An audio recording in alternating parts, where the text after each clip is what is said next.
darkest of places.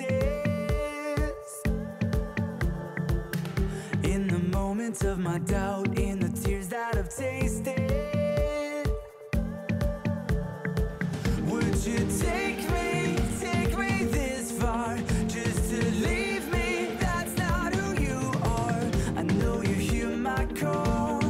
You're always there when I fall. You say all of this time and I've never let you down. I'll never let you down. I carried you then, I'll carry you here and now. I'll carry you here and now. So don't lose heart and don't forget it. My work in you ain't finished yet. Hold on to me now, I'll never let you down. I'll never let you down. I won't let you down. I'll never let you down. I won't let you down.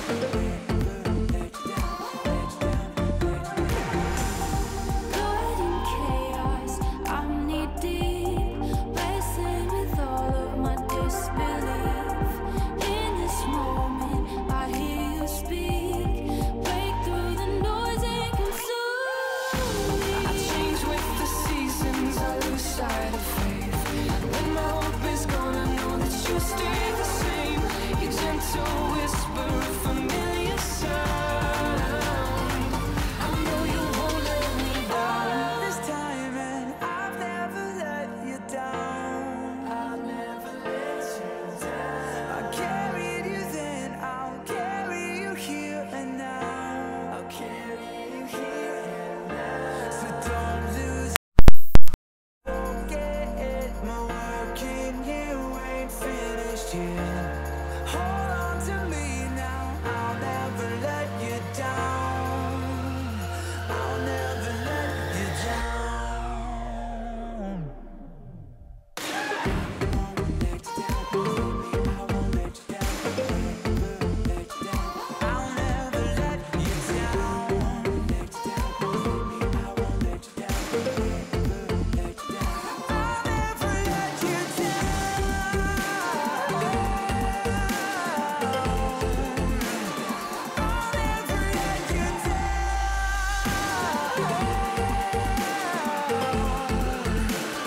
I'll never let you down. It's the Morning Invasion with Dex and Steve-O. I suppose we should get going. Let's go. 10, 9, 8, 7, 6, 5, 4, 3, 2, 1, 0. Oh, good morning. Welcome to Thursday. Dex and Steve-O, what's going on? I like working Thursdays. You talk about how Friday's coming up, but how Wednesday was. Good call, sir. Oh, so great. Welcome to the show. Live from the Dreamstyle Remodeling Star 88 Studios. What's going on, Starmy? Hanging out on YouTube, Facebook Live. Thanks for joining us. You guys can watch the show this morning. Instantaneously, there were like 30 Starmy members jumping on to Facebook and YouTube, and that was cool. Just ready to go? Waking up, rad prayer from Kevin on YouTube. Shout out to Julian, and of course, man, everyone on Facebook. Mark, Jarrett, Steph, Stacy, Cynthia, Loretta. Yeah. And everybody Carl, streaming Alicia, us. Bernadette, I think we forget there's like Cam. hundreds of people So that many people. stream us through the app, you know? Yeah, Like it's the- rad. Like when the app went down, it was crazy how much it jumped up on Facebook and YouTube. Yeah, And we don't give them credit enough, you know? we don't. Good morning, everyone else Hello. in Radio Land who chooses to participate in the shadows. In the shadows, yes. Yes. The podcasters, yes. The forgotten. Oh, Yes, the forgotten. the That's what we call chosen them. ones. We love you. Thank you so much, guys. It's Mail It In Thursday. No, stop it. Thursday, honestly, I really think Thursday is my favorite day. Yeah, because like the 2 hours out of the 4, we have guests and we Yeah. can kind of just relax. And Dude, we got Beanix today. We got yeah. Nate today. although Beanix been putting a lot of almost pressure Friday. on us, he's I been putting know. a lot of pressure on us. And How it's much almost, did you research? I almost feel like I'm back in school and I don't really like it. Okay, so here's what we're going to do, guys. 6 o'clock hour. We're going to spend this hour studying on That the kinda looks History like Channel. Beanix. Okay, that's Zachary Quinto. That could be his kid, dude. This day in history. Gold was discovered in the Yukon. Continental rooted in Los Angeles jury clears. yeah, Confederate. see? This is too much. I already much, don't man. care. Yeah. Dang it! We were supposed to study today because allegedly 3 degrees in the 7 o'clock hour is going to be crazy. Yeah. 1948, Babe Ruth died today. I saw that. Okay, I'm going to remember that one. I'll remember baseball. You remember everything else. Madonna was born on this day. I think back like 165 years ago, some Siamese twins were born. Oh, gosh. And they were like the first he's Siamese gonna- twins in the circus or something. He's going to make us do all these like crazy heavy hitter deep ones. Okay, what else? Do you remember anything else? Is that it? No, I didn't really look, so whatever. It'll be fun. Phoenix at 7, 3 degrees. Okay, everybody who's listening now, you guys got to remember everything I already said. There you go. Babe Ruth, Elvis, Madonna. What else? The Ramones. I give up. Yeah. Okay, that's all I'm going to remember. Shock Therapy Live coming up at 9 with Pastor Nate Heitzig. I archived on the text line last Yeah. week. I don't know where you find those. Okay. Okay. Yeah, I archived a bunch of messages that we got Okay. that we never got to do. So, and I said that we would do them this I Thursday. like that. So Okay. you can get your questions in. You can email them studio@star88.fm. You can text them in if you'd like. We got a live line number. What's that number? 505-585-LIVE. That's 505-585-5483. You guys can also call the live line and leave voicemails if you'd like. And phone lines are open right now, 505-338-3700 if you'd like to call in. I'd like to kick off the show with a story about love.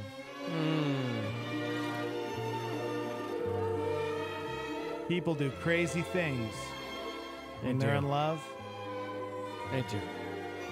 or when they get dumped. Oh. I mean, do you have any did you ever do anything crazy or outlandish or stupid when you got dumped? Did you ever get dumped? I've never been dumped, dude. Come on. I didn't think so. Of course I've been dumped. Okay, yeah, me too. Yeah. Yeah, hard. I was real hard. I was in the 6th grade, and I definitely could not hold my farts in. Okay, Had no sixth control over grade. them. No, I was mean, like, dating Christy Rice. She was I in mean 8th grade. a real relationship. We were holding hands at a Gosh. basketball game, and I just couldn't hold it in, and I farted, and she dumped me because I farted. That's a true story. Not even joking. Anyways, this story's this one's kind of crazy. A woman on Reddit claims she broke up with her boyfriend Monday night, and he responded by stealing her toilet. What? She went to bed while he was still packing up the last of his stuff, and when she woke up, he was gone, along with the only toilet in her apartment. Wow. Here it is right here. She posted a photo of the toilet gone, the little hole in the floor. Yep. She says her old toilet broke a few months ago, and instead of letting her landlord handle it, the boyfriend wanted to do it because he works as a plumber. But then he constantly complained about how much money he spent on it. So she says that after she broke up with him, the first thing he said was, "I'm taking the toilet." But she didn't think he was serious because, well, who steals a toilet? I guess she talked to the cops about it. It's not clear if they're doing anything. What can they do? It was his toilet. It was his toilet. I love everything about this. Someone was supposed to come put in a toilet for her yesterday, but in the meantime, she was using the bathroom at a Taco Bell down the street. That's like the ultimate I'll show you story. You dump me? Okay. That's the best. I'm stealing your toilet. Because what an inconvenience to not have a toilet. That is amazing. Yeah. Like, Jerry Maguire'd that. Like, I'm taking the goldfish. Who's coming with me? Yeah. Who's coming with me besides Flipper here? Oh, my gosh.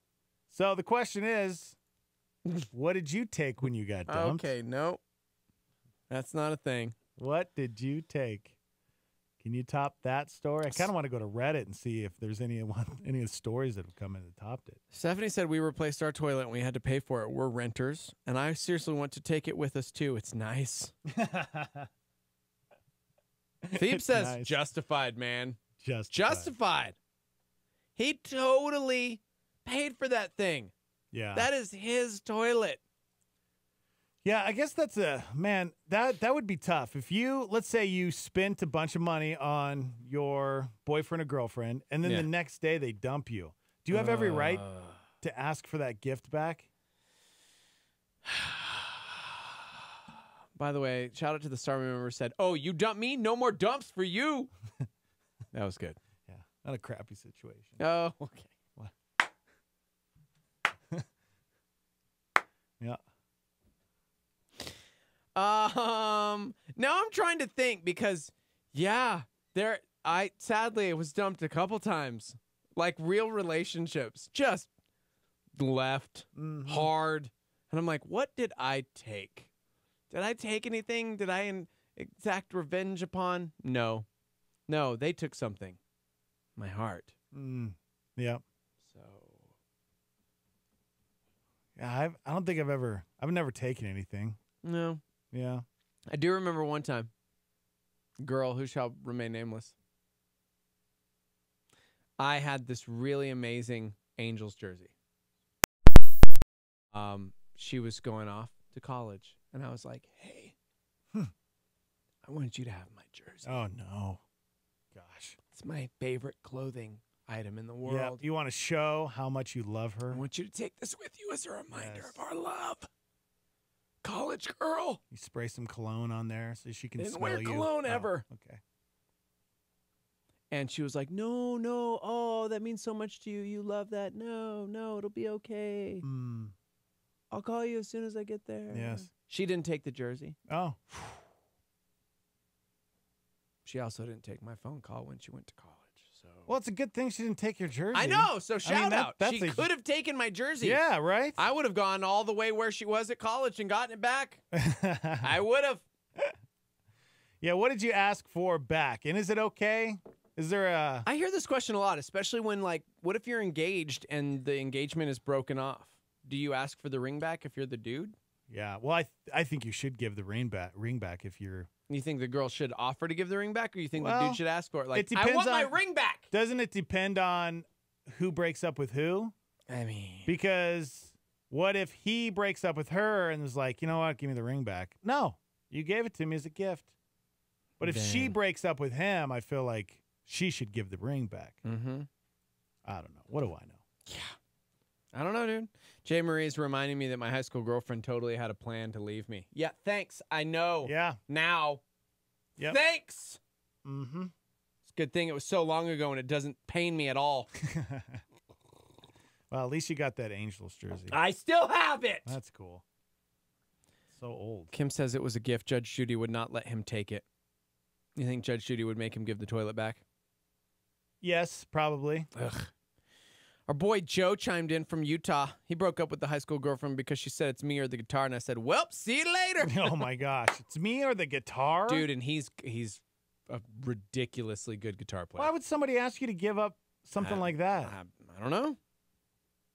I guess if you're just playing the guitar nonstop. I don't Okay. know. That sounds weird. That's so weird.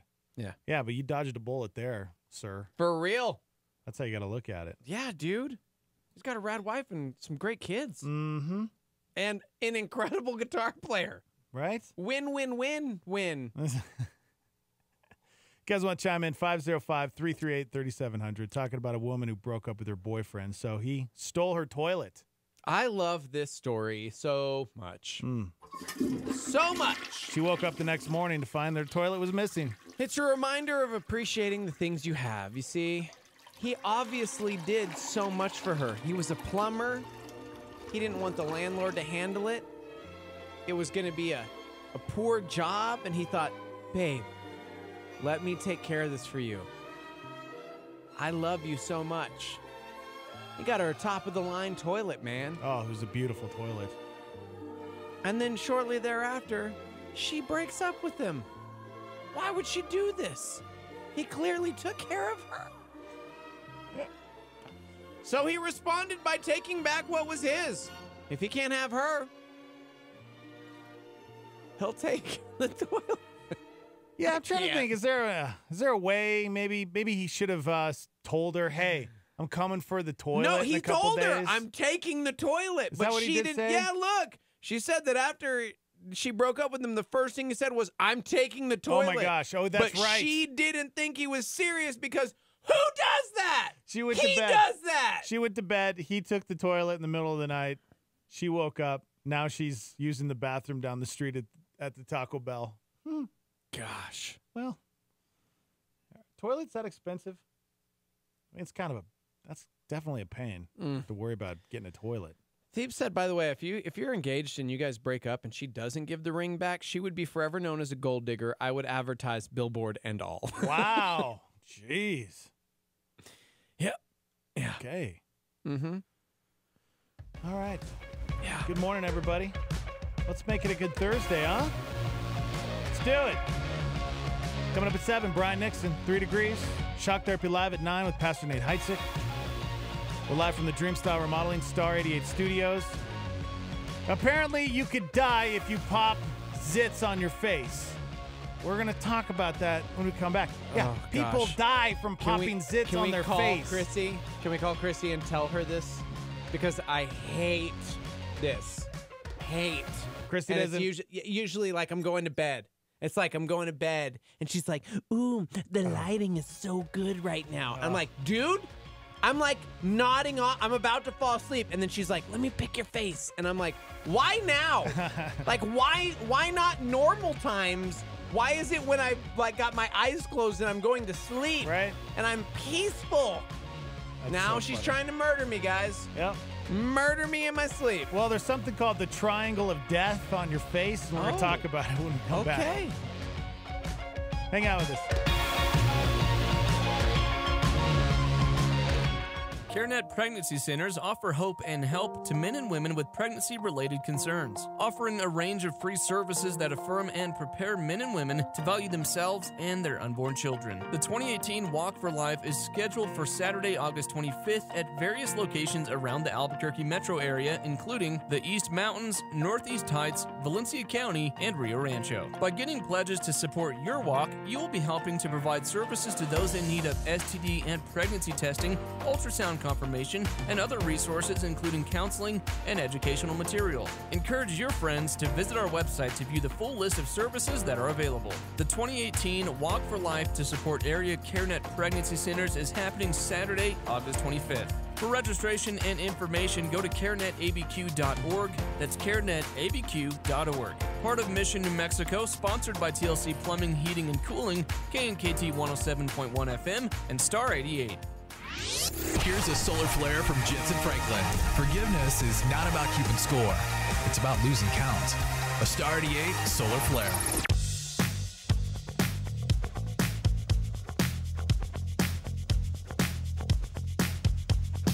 Scraping pennies and broken dollars to follow your heart. Yeah. What does it matter if it's only gonna tear mine apart? I can only try to define my peace of mind, but does that part of me exist?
Chad Veach says the church is all about good news. Even Jesus himself knows that none of it matters unless he fulfills the ultimate call in his life. Jesus, they say that they whipped his back and they made him carry his cross and they put a crown of thorns upon his brow.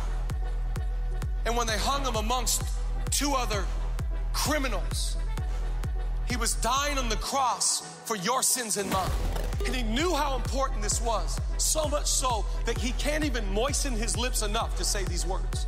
He actually asked for a little bit of a drink, and they take some sour wine on a sponge and they bring it to his mouth just enough so he can echo these words. It is finished. It is finished. I don't know about you, but I am thankful that all of the work has been completed in Christ. Chad Veach, a Star 88 PowerPoint. If ever I had a video, would you dance in it? Would you dance in it? Oh, sunshine, you are my sunshine. Let it in, let it in. Oh, sunshine, you are my sunshine. Let it in, let it in.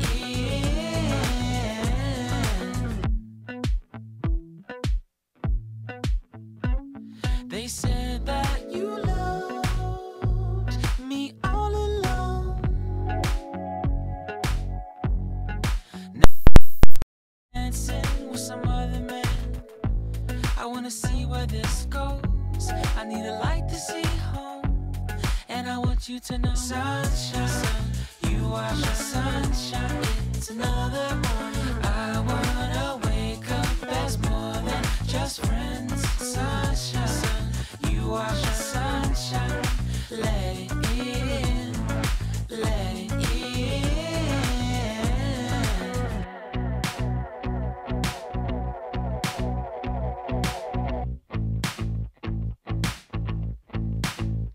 And I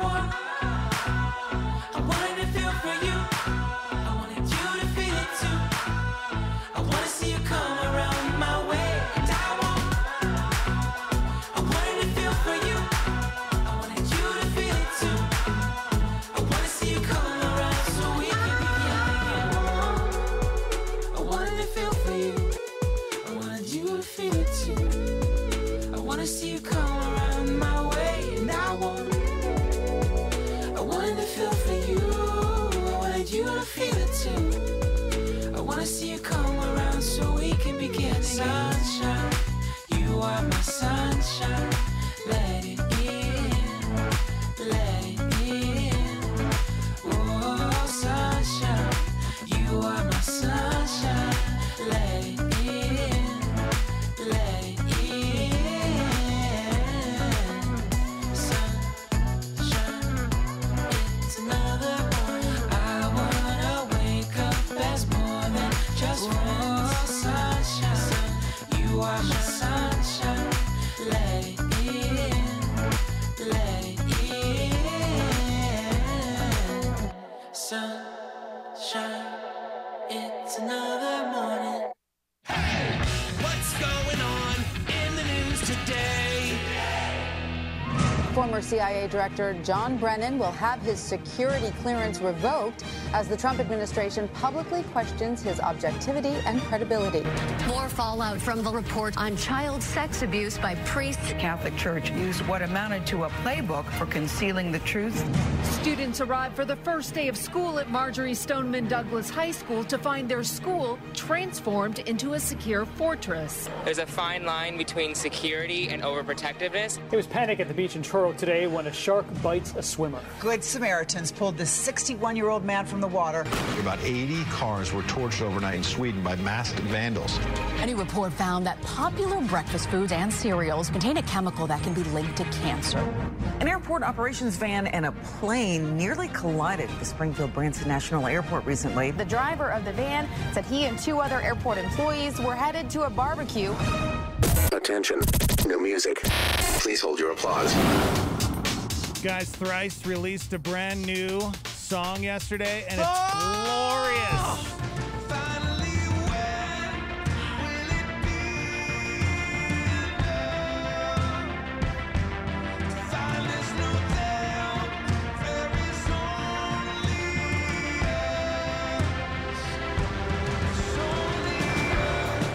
It's called Only Us. It's like, in the great words of our friend Joe, who chimed in this morning, we were texting about the song this morning. It's like a blend between Thrice and Stranger Things. Yeah, right? It's a good call. The synth is heavy and awesome, and I love it. Thrice Wave is what I want to call them. I don't know if I've been more excited for an album. I am so amped for Thrice's album to come out. Oh.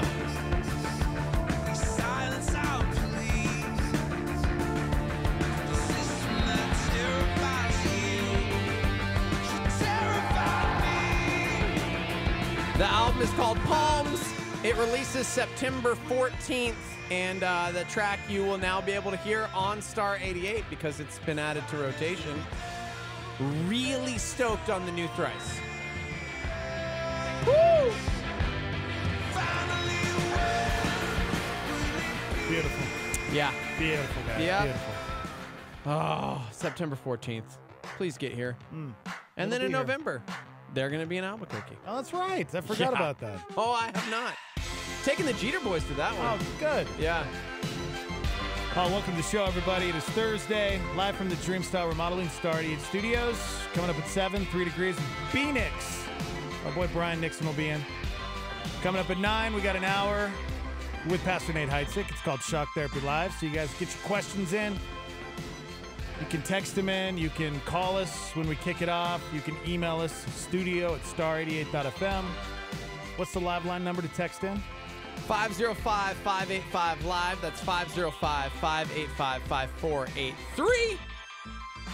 People pumped on that Thrice song. Thief says yes times 10. Paul says haven't been this pumped for an album since the Wu-Tang Forever double CD. I bomb atomically. I could totally go off on Inspector Deck's rhyme right now, and I'm not going to. Yes. Okay, moving on. All right. Beautiful. Hey, don't forget tomorrow. This is pretty cool if you guys are looking for something to do. ABQ Food Fridays from 6 to 8 p.m. down at Civic Plaza. There's games, there's ping pong for the kids and you. There's tons of stuff for you and the family to do between 6 and 8 o'clock. So there you go. Don't be complaining that there's nothing to do, Dex. Wait, did I just say that to myself? Huh? What? I'm the one who complains all the time. You do There's nothing to do. But there is plenty to do. I'm hoping the rain doesn't crush us tonight because we're going to a Topes game, speaking of fun things to do in the city. Yeah. That's cool. Yeah. Yeah, yesterday it said there was a 10% chance. Well, I guess not all of Albuquerque got the rain yesterday, but on the west side, it dumped for about an hour. It was crazy, and, y'all. It was hard rain. I need to replace my stucco. Yeah? It has wrecked my house. Really? Yeah, unfortunately. Sorry. Shout out to the builders of said homes in that area because, like, a lot of neighbors are feeling the same way, yet that builder went under, so there's nothing any of us can do about it. You guys getting some leaks? It should be under warranty. Yes, I am. It's unfortunate. That's great. I know. It's so great. Owning a home It is just so couldn't hit awesome. at a better time, you know? Yeah. You know, just it's not. I don't have any other problems right now. I don't need to spend money on Your life anything has been else. pretty It's good, dude. so great right now. It's been so good. Car. Yeah. Yeah. Well, I hope we get a little rain today. It'd be fun. And just a little. Just a little. I want to enjoy the isotopes. Okay. Hey, for all you pimple poppers out there, you need to listen up. We know there's a lot of you out there that like to pop pimples on your Ugh. partner's back. Gross. Got a headline for you. Popping a pimple in the middle of your face could kill you.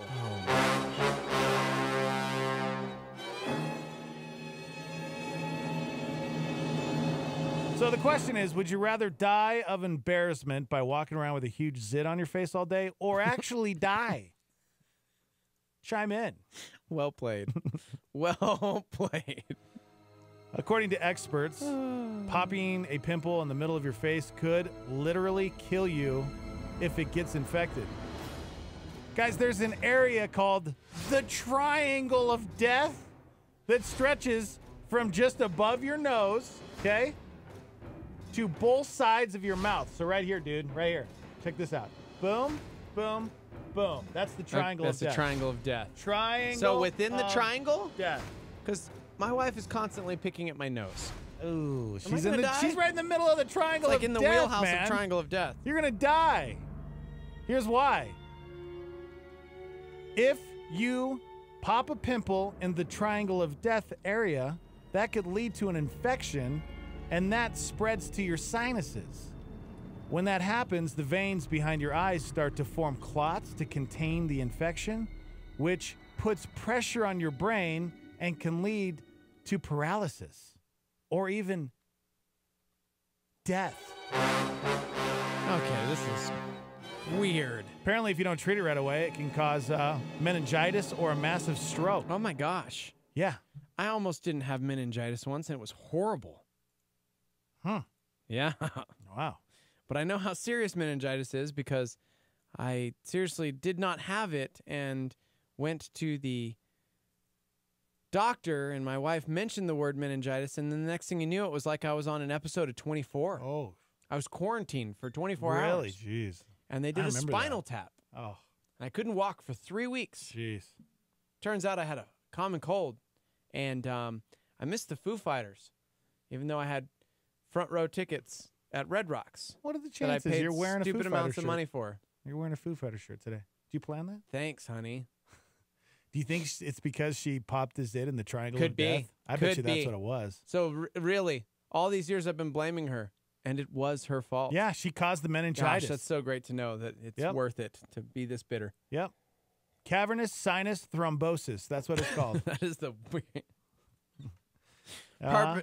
Perfect? Yeah. What am I trying to say? I kind of stroked out there for a second. Whoa, Maybe so you're I going to have did. a stroke? Maybe. Did Chrissy, it was she the popping in the Triangle of strombonus. Death? What is it called? It's the Carnivus sinus thrombosis. Yeah, that's it. I guess the chances of it happen are slim, but about a third of people who do end up with it die from it. And we know Steve has been in 2 car wrecks this month. Dude. What are the chances of that? What the heck, man? Yesterday, pray for my nephew, guys. He's part of the art department here at Calvary. In fact, he did the last Bible from 30. Like, this dude, he's amazing. Love this kid.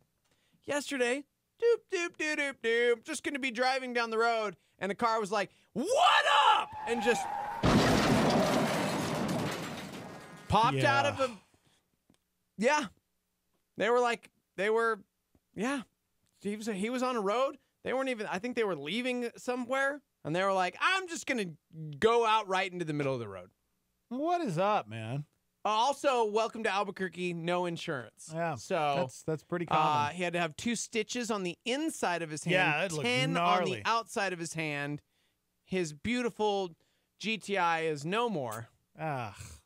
And it's like, cool, everyone be careful. Did the person that hit him, did they take off? Pay attention. No, because she couldn't, because seriously, he was driving at a normal rate of speed, and she just jumped out from a business or something, and yep. Yeah, guys, be careful, please. Driving, pay attention, put the phone down. Yeah, so for all you pimple poppers out there, please be careful. Stay away from the Triangle of Death, which is right above the nose. Jarrett is connects to the accusing mouth. you of inciting panic. You're I'm inciting not. panic. Saving lives. You're basically the local news right now. No way, so. man. I'm saving Something lives. you are probably doing right now could kill you. Well, more at 10. People die of it, so I don't know. I'm not trying to freak everybody out, but it's a real thing. People die from the Triangle of Death on your face. You know what happened? Thebes has got it. What? I turned 40. Everyone's life is going downhill now. Not just mine. Everybody's life. Everyone is now? else's. Wow. I hit 40. That's kind of like, you know. You are the center of attention. I'm the bar, you know. You are the center and then, of attention. So I hit 40. Everyone's life is in decline. Exactly. Yep. Yeah. Thanks a lot, dude. Yeah. But mine seems to be getting better. Really? It does. Okay. I'm That's good. Take heed, bro. I'm on the upswing. Take heed. Darn it, I shouldn't have said I that. thought that too until last Wednesday. Yeah. Why is it that as you get older, the storms in our lives feel like they just don't want to stop? Oh, it's because you're arthritic and your bones hurt when it rains. So. Okay. Yeah. Yep. Oh, Zit Poppers. They're great people. They really are. Very weird and strange, but you know what? I understand it. I never got into it. My mom loved to pick the zits on my back. Yeah. You know, there's just something about it, I guess. Okay. So gross, It man. is gross. Trying to enjoy my coffee. On the tombstone, it will read, "The last zit wasn't worth it." Thank you, Stormy member. Can you imagine if that's how you got taken out? Like, that's how you died, is because you or your partner popped a zit on your face and you got an infection, which And you led to a died. blood clot, which You wouldn't tell anyone in heaven because, you know, it'd be like, hey, Yeah, man, how'd exactly. you get here? And it was like, oh, man, lions. And there's all these people that were like heroes of the faith that were like, oh, I was mauled by bears. Yeah. They tore me apart for my faith. And then you're like, my wife popped a zit on my back. Yeah. And I'm dead. I died. Hey, to die is gain. Am I right, guys? Huh? Doesn't matter how we got here. It just matters that we are here now, right? And they're just like, dang, dude, ripped apart. Yeah. Ripped apart. Mauled by bears. Zit guy, really? And then you're known for eternity as Zit guy You're the in zit heaven? guy. You're You're Zit the guy zit in guy. heaven. Like, dang, dude. Yeah. Oh, there's Steve-O. Hey, Zit guy. Oh, man. Yep. Not only do you have to wear a Hey. white robe for eternity, but now you're known as Zit Guy. Jeez. Double whammy right there. Not cool, man. Do you have to tell people? You know, is that... Because I don't know if I'm buying the whole everybody's going to know everything about everybody. Oh, you mean like we'll instantaneously just know Just and be know. like, whoa, what's up, Zit guy? Without even Yeah. telling. You're like, oh, I didn't even tell anybody. How did you find out? It's like, oh, we have all knowledge now. we have all knowledge. I know how you died. You don't have to hide it anymore, man. You're here. It's cool. You did some great things for the Lord, Zit guy. I don't think we're going to care. Yeah, all right. That's weird, though. I mean, why wouldn't we care, though? Mark says robes. Like our name how we tag. died? Yeah, that's like there's a name tag embroidered on your robe. Gosh. Yeah, you know, it's fun to sit here and speculate what heaven's going to be like, but it can be stressful, too. I get anxiety over it. I used to never get anxiety. I used to always be like, oh, I can't wait to get to heaven. But now I'm older and I'm just thinking about... You're like getting anxious because you're like, there's billions of people in heaven. Yeah. Like there's just going to be, think about it. And everybody's going to know All of the everything saints. about me? So many people. Yeah. Too many. Oh. He's building a place for me right now. I hope it has Netflix and it's indoor and dark so I can just stay in my room. Yeah. But why would I want to watch it if I already know the outcome of the movie or the TV show? Like, why would I want to watch it? Spoiler alert, everything. Is that biblical that we're going to know all knowledge? I don't know. Because that drives me crazy when people like No, speculate and think they know Right. what heaven's going to be like. Yeah, it's yeah. Get out of here with that. Get out of there You with can the ask robes. Phoenix that at 7:00. You know, a good call. Yeah. Good call. Yeah. Yeah, so is heaven like prison? See, that's the thing. People and the way they describe heaven. No. What? They said, so is heaven like prison? Day one is all like, so what are you here for? It's like, Okay. So how'd you eat it? No, it is not. This is called comedy. Except for Dex, it's called anxiety. Yeah, anxiety where I have to wear a white robe, just like an orange jumpsuit in prison.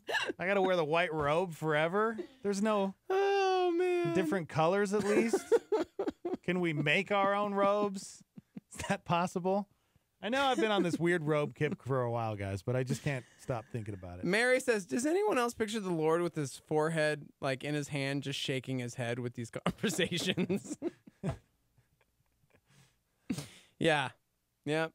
Thebes says, man, white robes, so many people, no television. Perhaps you should think of the alternative. Oh, wait. Yeah. Yeah. You're going to be okay, buddy. I promise. How do you know there's not going to be TV in heaven? You saying that's from the devil? Huh? What? You saying TV's from the devil? Okay. How do you know there's not going to be TV? You are the stupidest human being if you actually believe there's television in heaven. Are you being serious right now? Yes, I am. I being really think serious there's right going now. to be TV in you heaven. are so stupid. How is right that? now. Why wouldn't there be, dude? Why not? Why would there be television in heaven? Okay, think what about it. What are you watching? Think about it, dude. Think about this. Okay? There are people that act for a living. That's their purpose. Yeah. You don't think there's going to be actors in heaven, dude? No? You don't think that there's going to be entertainment in heaven? Yeah, differently. You don't think we're not still gonna like have to watch movies? How do you know? You don't know. You can't say that. You Touche. can't You know what? say that. To be you are fair- the problem. To be fair, you're Everybody right. else I out don't there know. thinks they know what heaven's going to be like, Sure. and you can't say that you know for a fact there's not going to be TV there. Get out of here. You're the laziest person I know. No, I'm not lazy. I like a good movie. I like to sit down and binge watch a good little sitcom. What's wrong with that? Man. Amazing. Nothing's wrong with that. And I don't feel like, you know what? If you don't abuse it and you do it every once in a while, I think it's absolutely fine.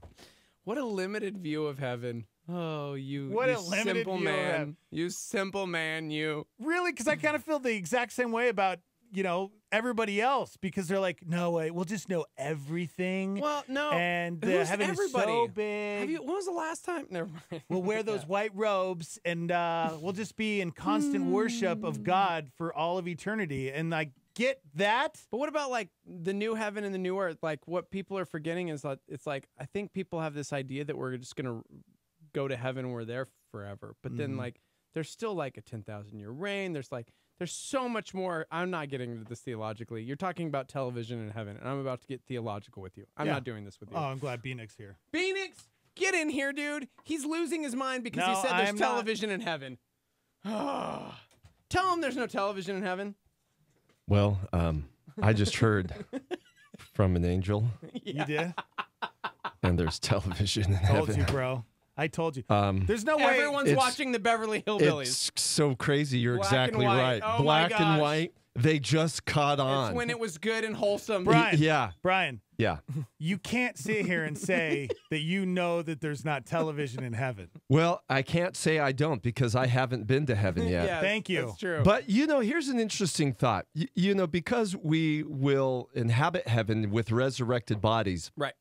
And though there will be a new heaven and a new earth, that doesn't mean that we will not have the same technology, Thank you. the same things, but maybe on steroids. Right. So I don't know if there will be TV per se, but maybe the imaginative world would be more like a, projection of virtual reality, like a type of- virtual reality, real life type thing. So to Steve-O's point, would we really need to sit around and watch this this little mechanism, or would it be so amazing that like our imagination just goes and then in a positive, proactive way? Right. I get Well, it. like, think about you could this. make Wow. a movie in your brain almost. You could make up a whole thing and see it. Yeah. Because, think of this. Heaven is us spending eternity. Yeah. Not figuring out, but just discovering the wonder of God. Yeah. I mean, and here's the most amazing thought. It's going to take us all eternity to even begin to unpack the magnificent nature of who God is. I mean, from imagination to creation to, all the animal life, and then you get the spiritual, metaphysical life of angels and Thank you all so of much that. for doing this. Oh, man. You're calming him down, hopefully. You He's are. freaking out on white robes and television in heaven, and I'm going, dude, nobody's going to care about any of this stuff. Oh, man. But here's where it started. he got stuck on the idea that when we die and we get to heaven, everybody's just going to already know everything. And I'm like, no, that's not. No, because we're not God. Thank you. We're not God We're in not heaven. all of a sudden all knowing. That's literally the first thing I said. Right. Yeah. Literally. In heaven, we're not all knowing because No, you said that we would be all knowing. No, I said it's not like we're going to be all knowing with all knowledge and all wisdom and everything. Hey, we are not. I sense we need some conflict resolution. Literally the first thing I said. We need some conflict resolution. No, we're good. We need some 3 degrees. No, we need conflict resolution. Oh man. We need to talk Wait about for heaven 3 for degrees. an hour. It'd just be fun, pure speculation. Well, not pure speculation. We do have scripture. All right, we got to take a quick break. When we come back, 3 degrees with Brian Nixon. It's next, live from the Dream Style Remodeling Star 88 Studios. Hang out.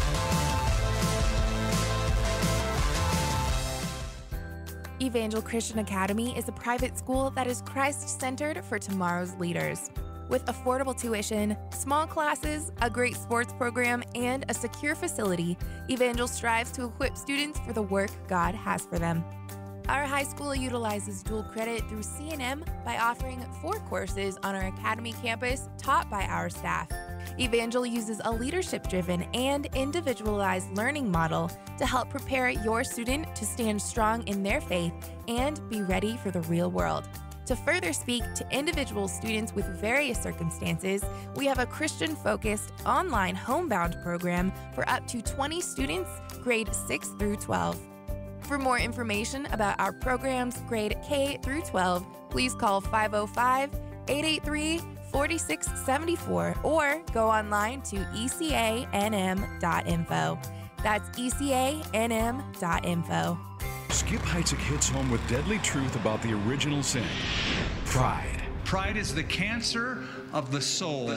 And if it's left undiagnosed and untreated, it will destroy spiritual life. Hotspot. So the antidote is humility.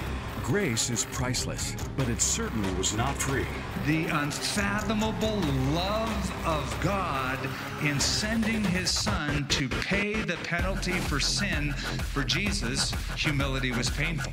Want access to Skip's full teaching library? Click in at connectwithskip.com. Because Jesus humbled himself before the Father has exalted Christ. This is what the Father has done for Jesus. What has he done? Highly exalted him. Here's a life-rocking parting thought from Skip. Trust God enough with your life that you don't live for people's affirmation, but you wait for God's exaltation. Hotspot. This is Star 88 at 88.3 FM, KLYT, Albuquerque, Santa Fe, and online at star88.fm.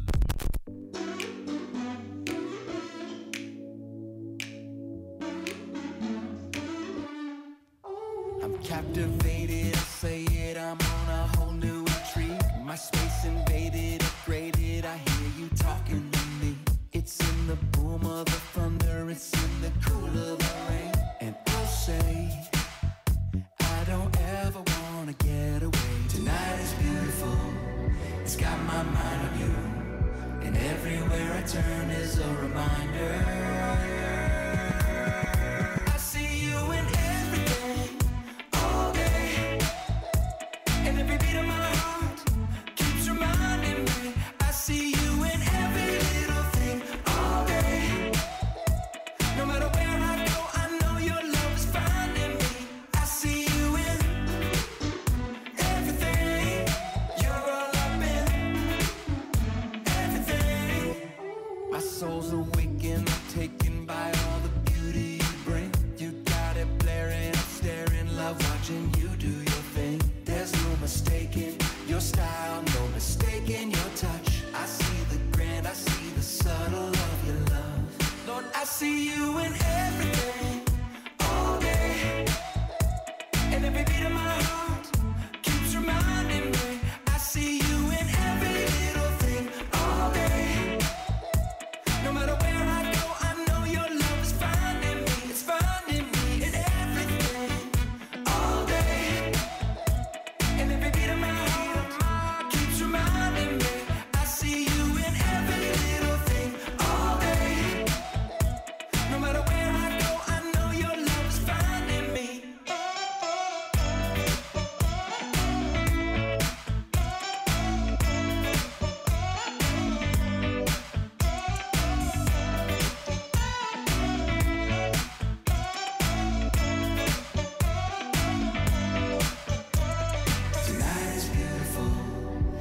got my mind on you.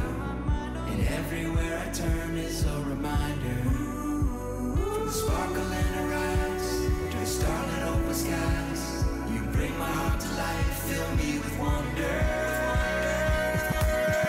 I see you in everything, all day, and every beat of my heart keeps reminding me. I see you in every little thing, all day, no matter where I go, I know your love is finding me. I see you in everything, you're all up in everything. I see you in everything, you're all up in everything. Oh, I can say your love in everything, and that's why you'll always be my everything. Yeah, I can see your love in everything, and that's why you'll always be my everything. Ladies and gentlemen, we are experiencing The Morning Invasion with Dex and Steve-O on Star 88. It's his time for 3 Degrees with Brian Nixon. Dex, Steve-O, great to be with you this morning. And do I have a fun morning set for us? And here's the thing, gents. Because you guys, and hopefully our listening audience, are catching on to do a little bit of research so you could answer some of these questions, I've upped the ante. Oh my gosh, you've upped the Yep. Man, just So- when I started like It's prepping good. my Well, you brain could and- still prep and learn, which is great. Now you're gonna make it all hard. But what we're going to do is we're going to add a new segment to 3 Degrees. So we're going to still learn our history, still talk about things that are significant in the world. But then we're going to connect famous people we talk about to things they said. So we're going to call this segment, Who Said That? Who said what? Who said that? So who said that? So here's the deal, gents, and all our listening audience. You have to remember the people we talk about. So when I give you the quotes, you will know and take a guess at who said them. Okay. All right? You ready? All right, I'm ready. But we first got to get through our history. So on this day, Steve-O, the first color and sound cartoon debuts in 1930. What was the very first sound and color cartoon called in 1930? Wow, did it have something to do with Mickey Mouse? Nope. No, it Nope. didn't. It's really obscure, actually. Oh, but it is. It is. Man, but I should know this. I And our listening took a audience. course on this. My book was called Of Mice and Magic, and it was about the history of animation, and I should know this. Okay, I don't. it's called. I know this one's hard. It's called Fiddlesticks. I actually knew that. Fiddlesticks. So Fiddlesticks on this day in 1930, August 16th, debuted. Fiddlesticks, the first color and sound cartoon debuts. Is this it? Yeah. I think I remember watching this when I was a kid. Here's the bummer, ever though, one. Dex.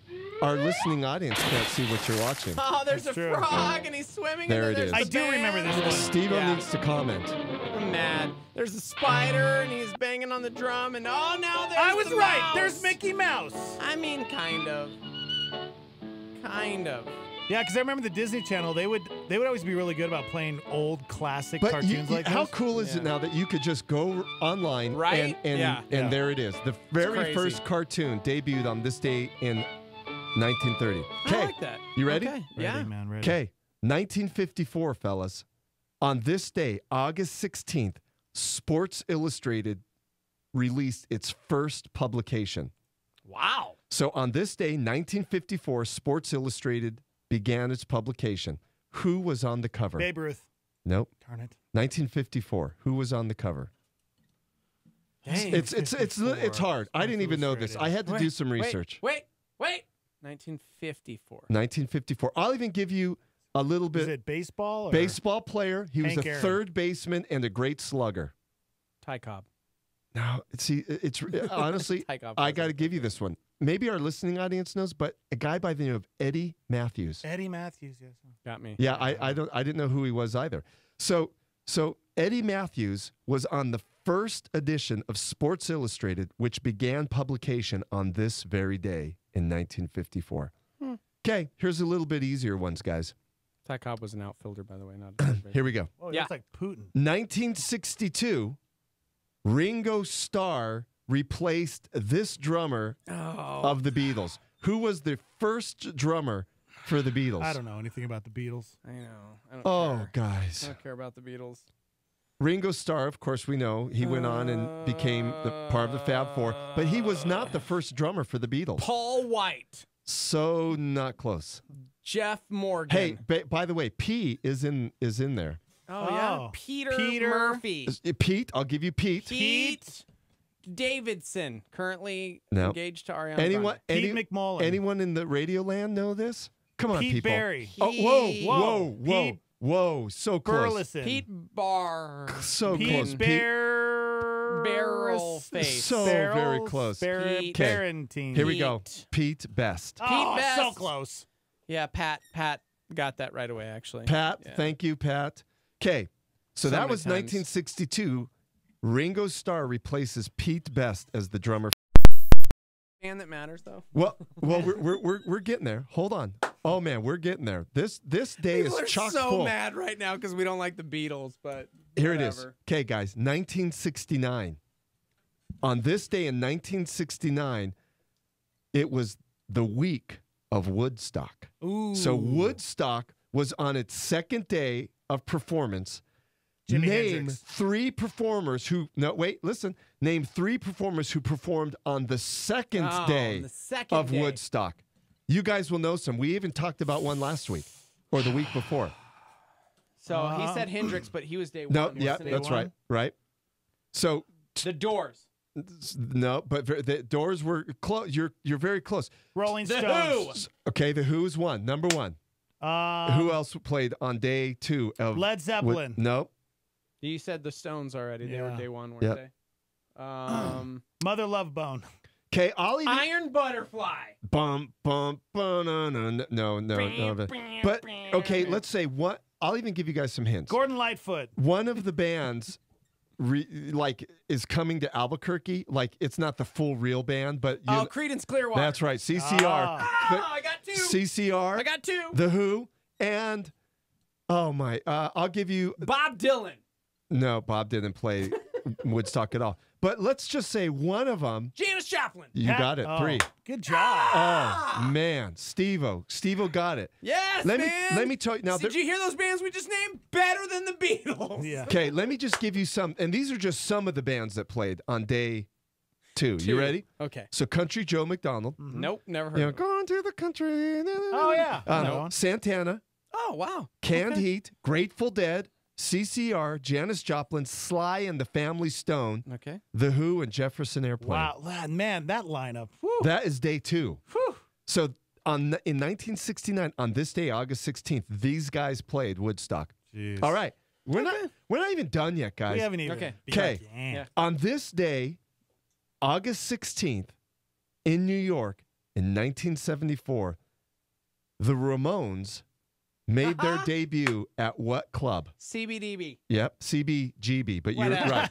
You're right. CBDB. That's exactly right. CBD oil. So punk rock, as we know it, as a modern phenomenon, began on this day in 1974. Nice. Though, there really is an open debate whether the Ramones were the first punk or Death, if Death was the first punk rock. And I think a case can be made that Death really were the first punk rockers. And what makes Death so unique is they were a group of African Americans. Oh, wow. And so most people don't know about Death. They were a 3-piece African American band earlier than the Ramones that, for all intents and purposes, yeah, they kind of had maybe what we would say a little bit of heavy metal. But when you listen well enough, there's also a punk sensibility about them. And you go, man, Death may have predated the Ramones as the first true modern punk rock band. Did you ever see Black Flag? I never saw Black Flag. Here's the thing. You guys, can we do a little music history here? Please. Okay. So the LA punk scene, you have to really look at it in 2 parts. It started in 1976 into 77. And so I happened to like the LA punk scene, but then towards the end of the 70s and the early 80s, Orange County started to bring in their punk scene, which was much more violent, fighting, mosh pits, and all of this. The early LA punk scene did not have a lot of that violent nature. So, to this day, I still like X, John Doe and X Scene and so on and so forth. As a matter of fact, when they were here 2 years ago, I went and saw them. And they were one of the architects, one of the early, players of the punk rock LA sound. So when that Orange County sound came in, and again, I lived in Orange County, so it just kind of, I don't know, it just got too violent. Before that, it was about the art and the music and just making a unique statement. And then it became about getting your face punched in. This is how I feel about like early hip hop, because Public Enemy to me was one of those bands or hip hop artists that I just absolutely admired and loved too. Because they were all about this movement. Yep. But unfortunately, it bent into this like sex, guns, violence bend that I just never understood. Right. Which is why I always preferred East Coast hip hop to West Coast rap. I was not too. a West Coast rap guy because it was all like guns and sex and drugs. And East Coast was more about like Tribe Called Quest, like opening your mind, De La Soul, and just like, I don't know, bettering society. Yeah, and what's interesting is the other day I was talking with someone and they wanted to know a little bit of a music background. I said, there is a documentary out there that kind of gives a little bit. I wasn't on the documentary just because if you watch it, you'll see that there's a lot of things that probably I shouldn't be involved with. But it does tell a little bit about maybe an underground hip-hop side to the West Coast sound that's there. It's called Our Vinyl Weighs a Ton. And it's a documentary about Peanut Butter Wolf. And so Peanut Butter Wolf, our man Dave Gadd is in the documentary and such. But it's a documentary that kind of highlights an underground hip-hop sense that was maybe going against that NWA, style that was happening on the West Coast. So there was some intelligent rappers on the West Coast. The Far Side? Yeah, but you're right. Generally speaking, the East Coast guys, I agree with you. They were, I don't want to say liked more them better. intelligent, but it was just smarter hip-hop. I don't know how to say it, but All right, so there was our music history for the day. So back to events. 1969, we covered Woodstock. 1974, Ramones debuted at CBGB's. Right. Okay, here's another one you're going to get. On this day in 2003, so August 16th, 2003, this player makes his Manchester United debut. Oh, well, come on. It's soccer. At age 18. No idea. Wait, and what year? What year was it? 2003. 2003. David Beckham. Nope. David was already playing. Okay, 2003. Another Rooney. Another major name. Not Rooney. Ronaldo. That's exactly right. Okay. Ronaldo. So Cristiano Ronaldo makes his debut with Manchester United at age 18 on this day. And now, of course, he just got transferred to Italy, and his opening game is this Saturday. Wow. But who knew that? Okay. You did. So those are the events, guys. So now here we go for our births and deaths. Now, let me just say, you need to pay attention because when we do the quotes, these are the people you're going to be pulling from. Okay. Here we go. On this day in 1929, a famous jazz pianist and composer was born who was the pianist for one of the greatest jazz albums of all time, Blue Like Jazz, which is Miles Davis, but he was the co-composer along with Miles Davis on Blue. Can you guys guess? Blue? Oh, well, I mean... Like Jazz. Yeah. So, well, Blue Like Jazz is a book out there. So who's this composer? Sadly, he died of a heroin overdose, like so many of these jazz guys did back in the day. This one's a tough one. Yeah, I have no idea. Okay, its name's Bill Evans. Today is Bill Evans' birthday. Okay, another hard... Never heard of kind of that feel name. like we should play some Bill Evans, you know?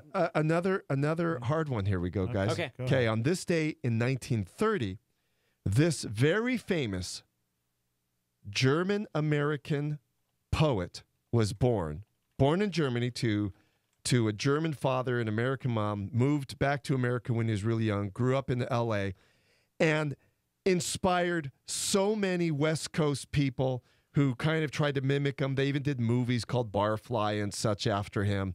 He's a very well-known poet. I don't recommend all of his poetry, but every now and then he can pull out something that is really, really great. But he was born on this day in 1930, and I have a poem for Steve-O to read. Robert Frost. No, he was... Andre Forsov. That was Nope. Pat's guess. That was not mine. No, Robert Frost, East Coast. Yeah. 1930. 1930. And While again, I they made was movies about this guy. -50. Okay, I'm going to tell you his name because, again, for a lot of people who don't follow poetry, you may not Myself know this. included. But for people who follow poetry, you know the name of Charles Bukowski. Oh, I was about ready to say it. It was right there. It was like on the tip right of- here. Wow, it really was. Well, I was going to say that. Steve-O, so now the poem Steve-O's going to read is a little depressing Why because... don't we just hear we from need Charles depressing music. Bukowski? No, don't play Charles Bukowski. Let Steve... I had to hand pick one Yeah. that didn't have a lot of, things in it. Okay. It's depressing. It's depressing. Oh, my bad. Yeah, Sorry, you need guys. something depressing. Gosh, man. Like, can you... Okay. The poem is titled As the Sparrow.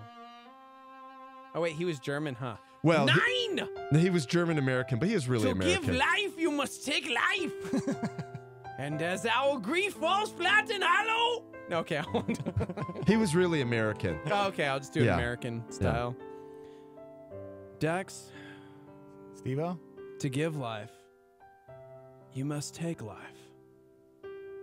And as our grief falls flat and hollow upon the billion-blooded sea, I pass upon serious inward breaking shoals rimmed with white-legged, white-bellied rotting creatures, lengthily dead and rioting against surrounding scenes. Very dark. Dear child, I only did to you what the sparrow did to you. I am old when it is fashionable to be young. I cry when it is fashionable to laugh. I hated you when it would have taken less courage to love. Wow. Okay. Steve-O, beautiful. That was pretty good. That was really dark. Yeah. It's Charles He was Bukowski. a really not good dude. He was Charles Bukowski. Let's just say had some, Had some issues. He did in life. Let's did he die? Let's just say that. I just want to be happy. Yeah, no, he didn't. Charles Bukowski died Drug of overdose. alcohol. Yeah, Oh, he had knew bad it. liver. Nailed it. That's terrible. Okay, so Charles Bukowski, 1930s. Steve-O just read a poem. On Okay. this day, in 1954, this famous director by the name of James Cameron was born. Name 2 films that he... Terminator 2. Titanic. You guys just did it. Wow. Titanic? Are you kidding It's a me? beautiful love story, you're dude. dumb. Of all of the James Cameron movies to pick from, you Fine. said Titanic Avatar, first? bro. Oh. Avatar. Yeah, you guys got... Man, you got your movies down. Aliens? Okay, so mind you... Aliens? Sure. The Abyss? Yep. Okay, Dude, The Abyss remember was some of these awesome. names. Yeah, It's one of I my know. You said favorites. Titanic. You're such a girl. Okay. I saw it like 3 times opening weekend with my high school girlfriend. Oh, It's a never great let you fall movie. into the ocean. It's a good movie. Okay, go ahead. So we have James Cameron. Okay, guys, on this day in 1958, Madonna was born. Oh, Madonna. So, guys, Can't play any Madonna. Dex, here we go. Okay. You can't play this. Why not? Because you idiot. Do you know the Petersons?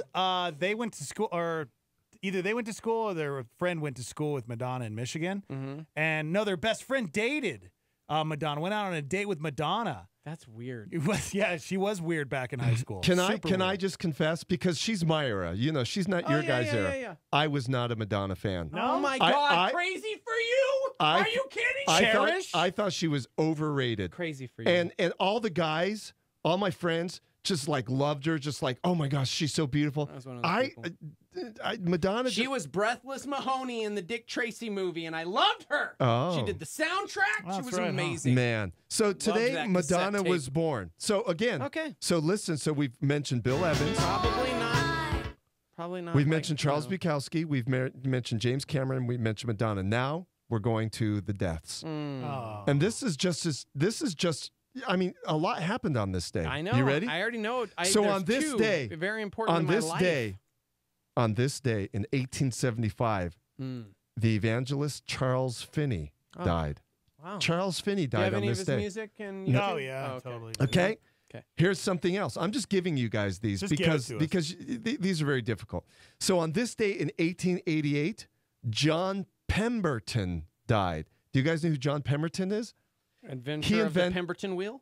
He's the inventor of Coca-Cola. Oh. So close. Well, that's what it was. The Pemberton wheel was the rotation. Hey, and Coke thing drinkers? that they turned sideways, and that's how they filled up the Coke cool. bottles. So the inventor of Coke I died was today. getting there. You didn't let me get there. Dex, Steve-O, guess how he died, though? Because the Pennington wheel obesity. killed him. No, stomach cancer. Oh, See? wow. Stay away Inventor from of Coke, dude. Coca-Cola. Yeah, see, there it is. Oh, Okay, crazy. ready? On Yeah. this day in 1938, the famous bluesman Robert Johnson died.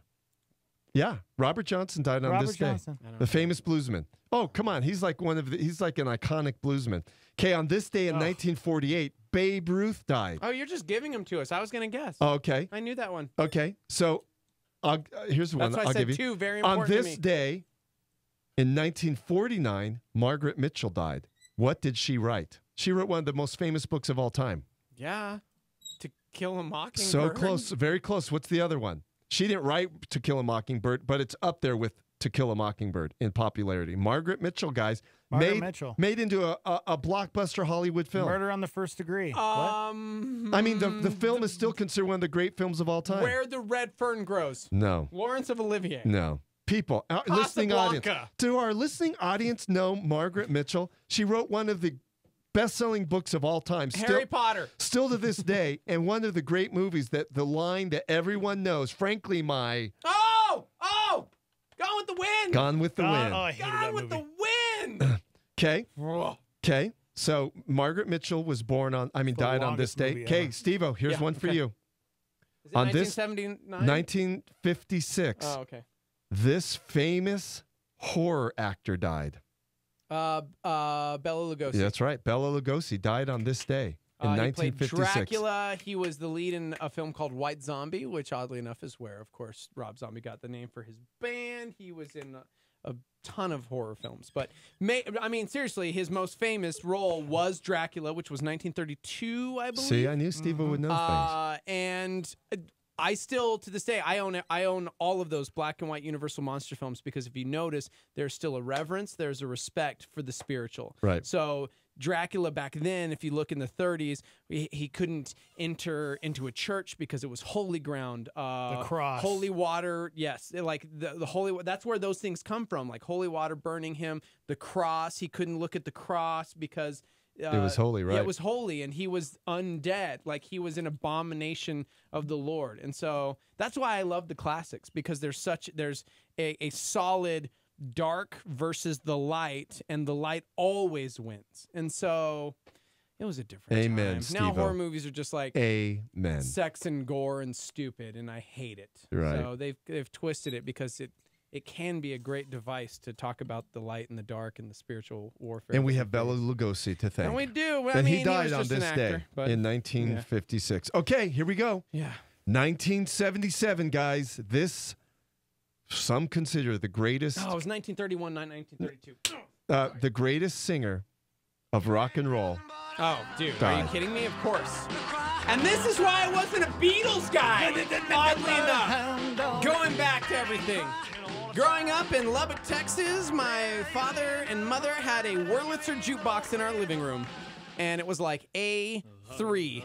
And there was the Beatles in there was Elvis in there was Bill Haley and the Comets. It was all like classic, amazing music, and I just always, it was Elvis, man. It was, I was more of an Elvis dude than a Beatles Yeah, dude. I was too. Elvis My was- first Elvis, 45 man. album, like small album, that I got had Hound Dog on one side and Love Me Tender Yep. on the other. I mean, those were the first. Love That Me was it. Tender. I mean, come on. Yeah. Love Me Tender really is a great song. Yeah, well, in an interesting, that was his first motion picture. Yeah. Was Love Me Tender. Huh? Yeah. Chrissy Steve-O. has every Elvis movie on VHS. Wow. Really? She's even more of an Elvis fan than I am. Well, Chrissy, you don't want to say happy Happy Death Day Day. for Elvis, but On this day. It's a day we remember Elvis Presley, and he also put out some great gospel albums too. He did. I mean, Elvis Presley, going back to what you said, Steve, back in the day there was a respect, even though if your lifestyle may not have lived up to, let's say, a biblical standard, you still gave respect and homage to, that. And so, Elvis did do a couple of gospel albums. He did. And they were great. And he did Christmas albums and the whole 9 yards. So on this day, 1977, Elvis Presley died. Yep. Okay, this one's going to be a little more difficult. And this is our last one before we get to the news segment. Okay. On this day in 1992, some consider him the greatest Christian singer-songwriter died. Rich Mullins. So close. People between Keith Green. Rich Mullins and this other guy. Now, this Keith other Green? guy, Keith Green did praise and worship. This guy did singer-songwriter, kind of in the Rich Mullins vein. And he is not as well known to a lot of people, but he died of a heart attack, and he was only in his 40s. Oh. Was he overweight? No, he just had, one of those, family histories of heart. Yeah. And after he died, everyone goes, oh yeah, this guy was amazing. And then like DC Talk, everyone started to do covers of his songs, and they started to promote him. They did a documentary on his life. And this is back in the 90s. So, I'm a terrible person. Okay, no, it's all right. His name is Mark Hurd. Oh. Mark Hurd died Never on this heard day. of him. Yeah, you didn't. I really didn't. People were chiming in with different names. What's one of and his I was songs? like, no. Is it Just type up Mark Hurd. which one should I do? Eye of the Storm. No, probably, Satellite Sky. Satellite Sky was his probably most famous you album. showed me this. Yeah. You showed me this. Okay. Total 90s, but I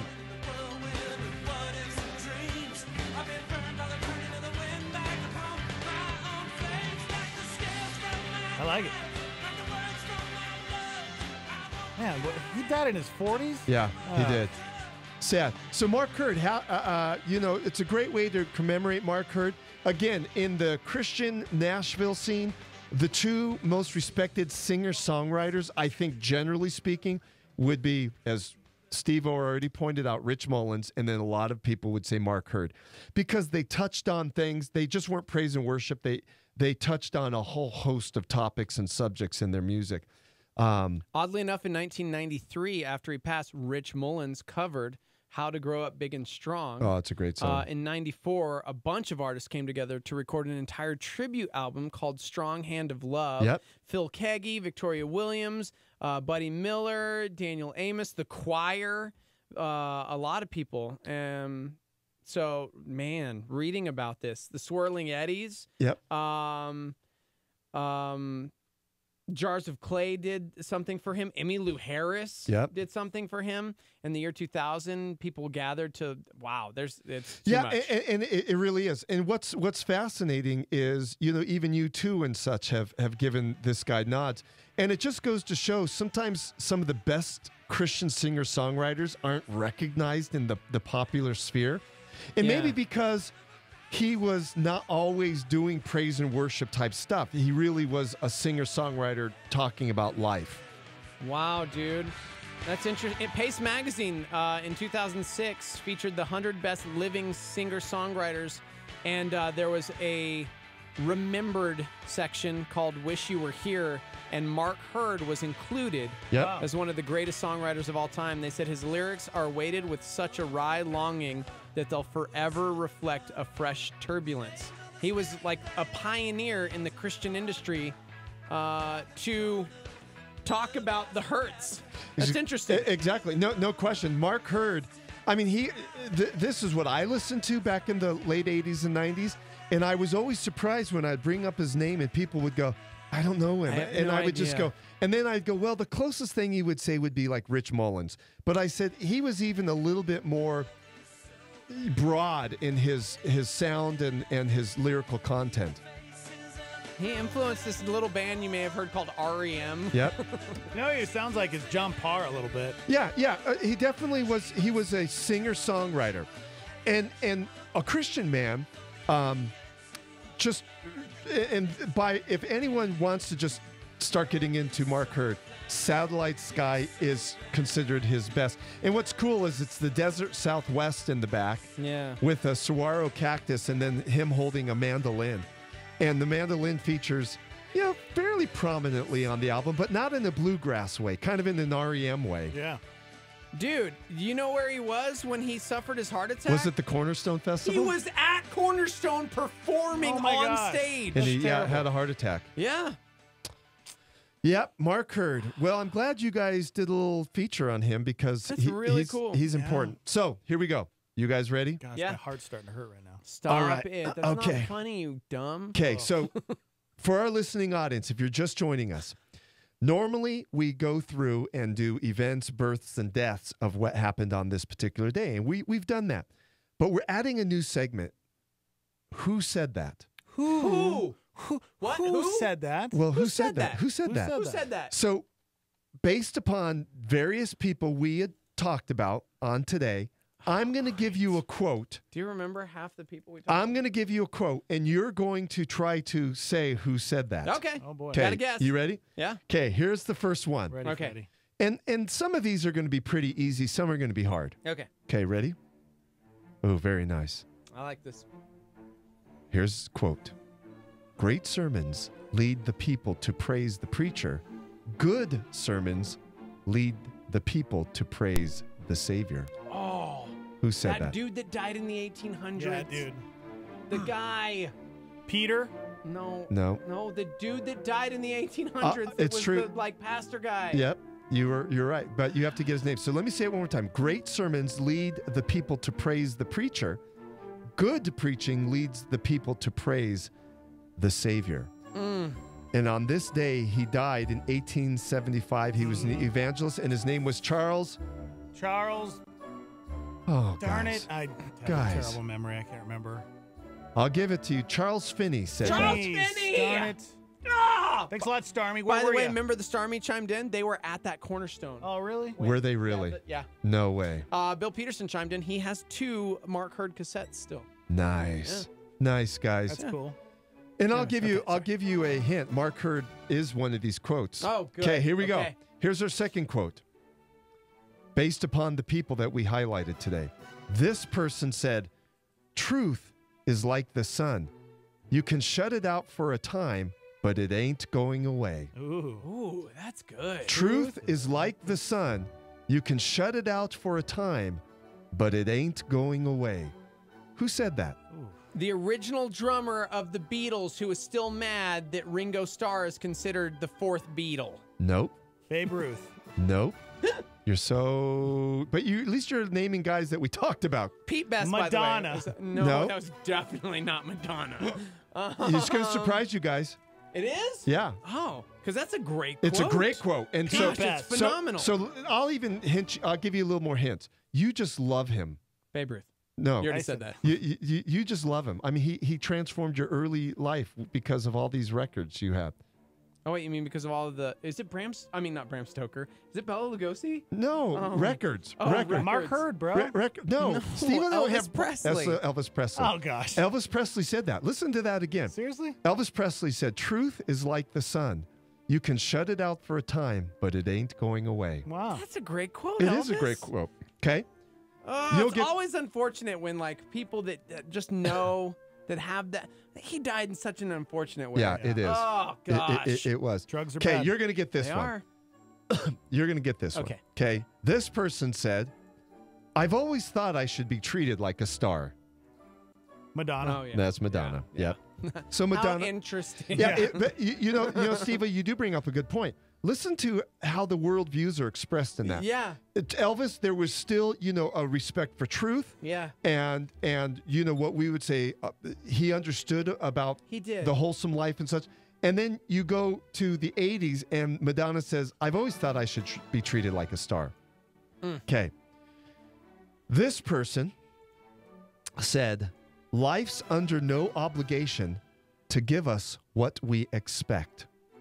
Life's under no obligation to give us what we expect. Who said that? The Pemberton guy. The No. creator of Coca-Cola. Nope.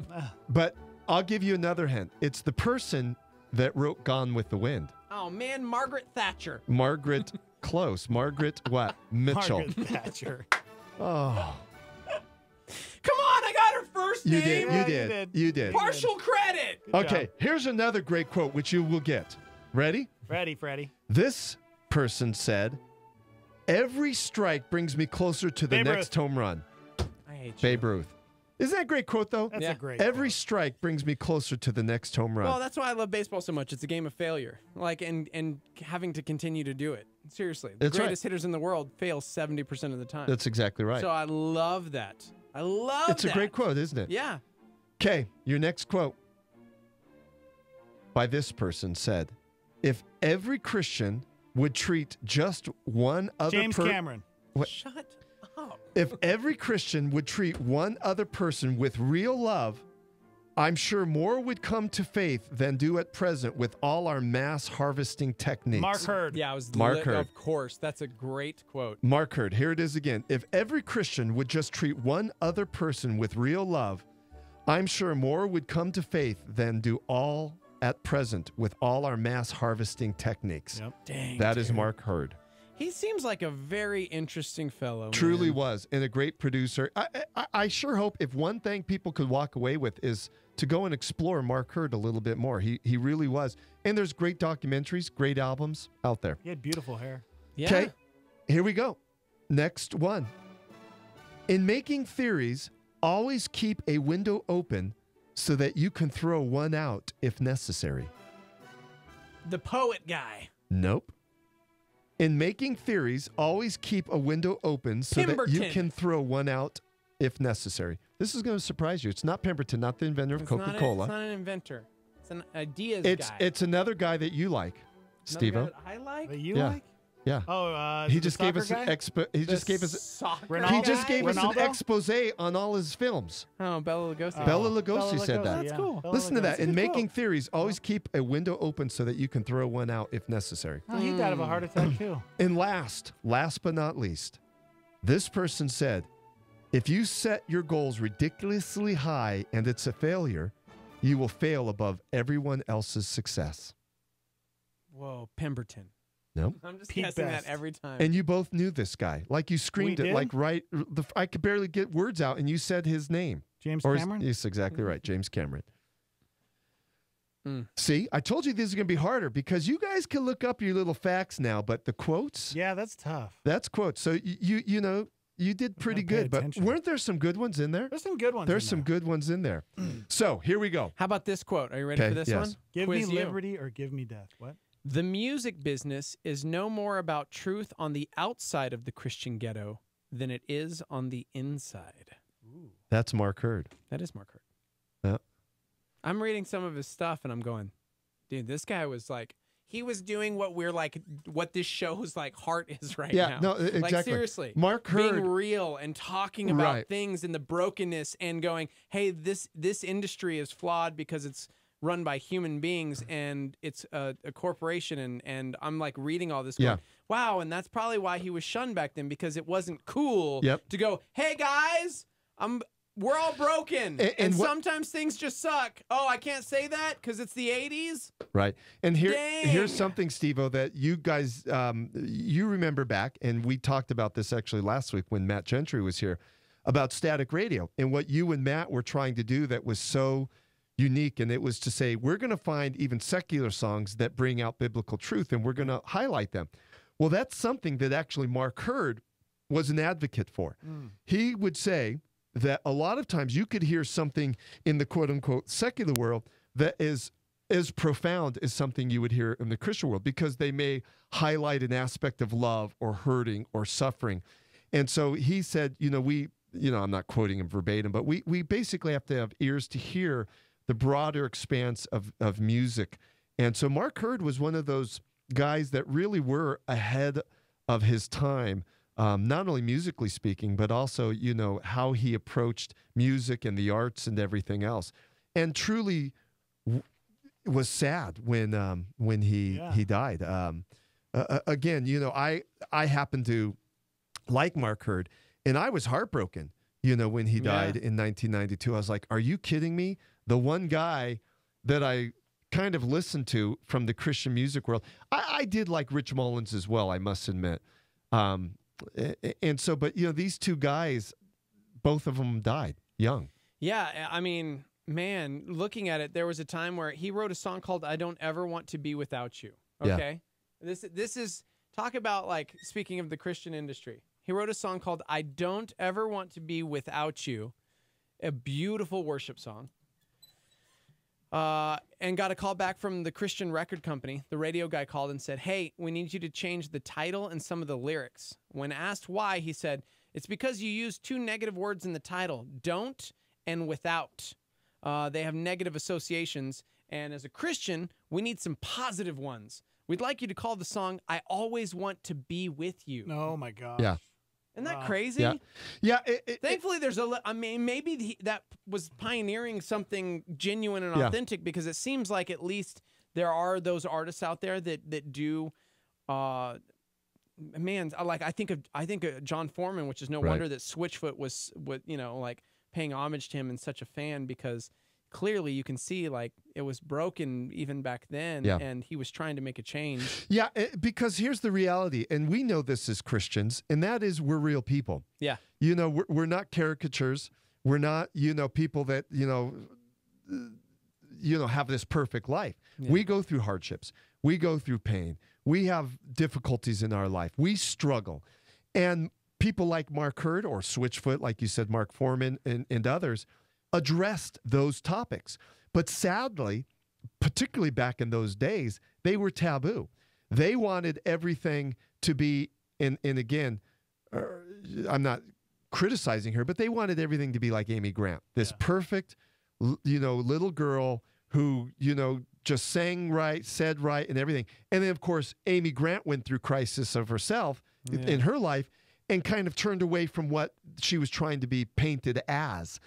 And so, you know, Christians are real people. And, you know, I like the fact that Mark Hurd addressed those things. As a matter of fact, I would say in the Fuller Scope, and Steve-O, if you recall way back when we were sitting down and talking about how we were going to develop this new angle to the radio back in the day, it was like I wanted to be biblical. And what I meant by biblical is I wanted to address the full orb of biblical feelings, not just praise and worship. So I just didn't want it to be an aspect, but I wanted to address love and, you know, anger and all of these things, and find music that could be a springboard to discuss these topics and then answer things in a biblical way. And sometimes music is one of the most profound ways to address broader topics, you know, in life. And that's why I think so many people gravitate towards music. You know, when you're a little sad or down, you go to your room, you know, everyone has their favorite. I put on so-and-so, and I just sit there and veg and I listen. Or I'm pumped up, you know, I put on this, or I'm getting ready, you know, you listen. And if you're married, you know, you could go back and even remember the songs that you played at your wedding, or songs that you were listening to at the time you met your wife. As a matter of fact, I was listening to Mark Hurd when I met my wife. So you know, Mark Hurd was, you know, one of those guys that I think really did address a full-orbed biblical existence. Wow. It's really interesting. Yeah, he talks about the fact that how terribly demeaning it was for him, because he would write something that tells a story in its own way, and he would constantly be told it was a failure because it might scare somebody. He said, my God, must we speak with all the candor of a wax Elvis? Because at the time, he was writing real life situations, and his worship, his stories were raw, and the industry at the time just kind of shunned him because it wasn't Christian enough, quote unquote, because it wasn't positive in everything. And like breaking it down to even like the verbiage that he used, like that's the exact same wall that we hit. Thank you. Yeah, we've hit that plenty of times. So it's really interesting to know that this is not something new. That that there were pioneers of this, that in the music industry, that within the Christian world, who proclaim Christ and yet still find themselves feeling like outcasts a lot of times because it's not shiny all the time, or it's not up to the quote unquote standard of, say, the music industry or the corporate heads or whoever it may be. Exactly. And that's really, wow. Yeah, It's really Mark Hurd is one of those fellas that you wish you had. I mean, I knew of him, but like for younger generations, man, I wish I would have discovered this guy because he kind of represents where I may be at. He's, he writes songs about coffee and just talking with someone, and he writes songs about living and life and the environment and big picture stuff. I mean, Mark Hurd, he wrote songs about the environment, and here we are, many years later. He wrote songs about one called Orphans of God, which if you could find it. Yeah. I mean, Orphans of God is one of those profound songs that a lot of people go, really? Christians are could write about this stuff. And he really wrote about just amazing things. So here's Orphans of God.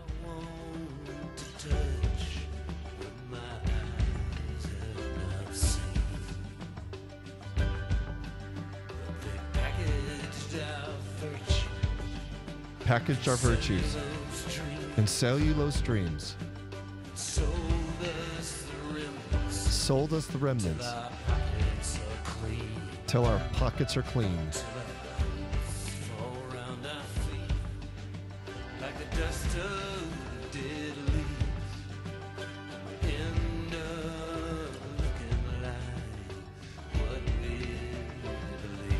Beautiful. Yeah. Gotta wait till where he says Orphans of God.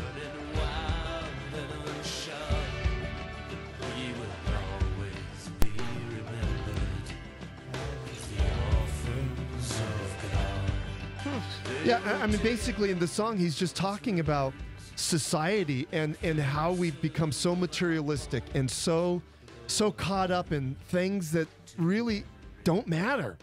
And it's this idea of like we're orphans of God. It's like this society has become so distant from the things of God. But he did it in a poetic way.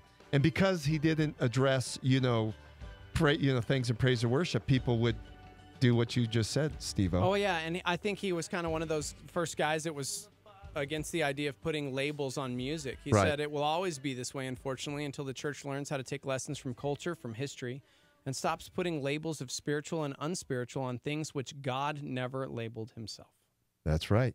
Yeah, I mean, and so many people, even DC Talk did covers. Mm-hmm. Type up DC Talk. That's pretty interesting. Dex, and you could hear all the Christian artists who finally said, whoa, we should have recognized this guy as the pioneer he was.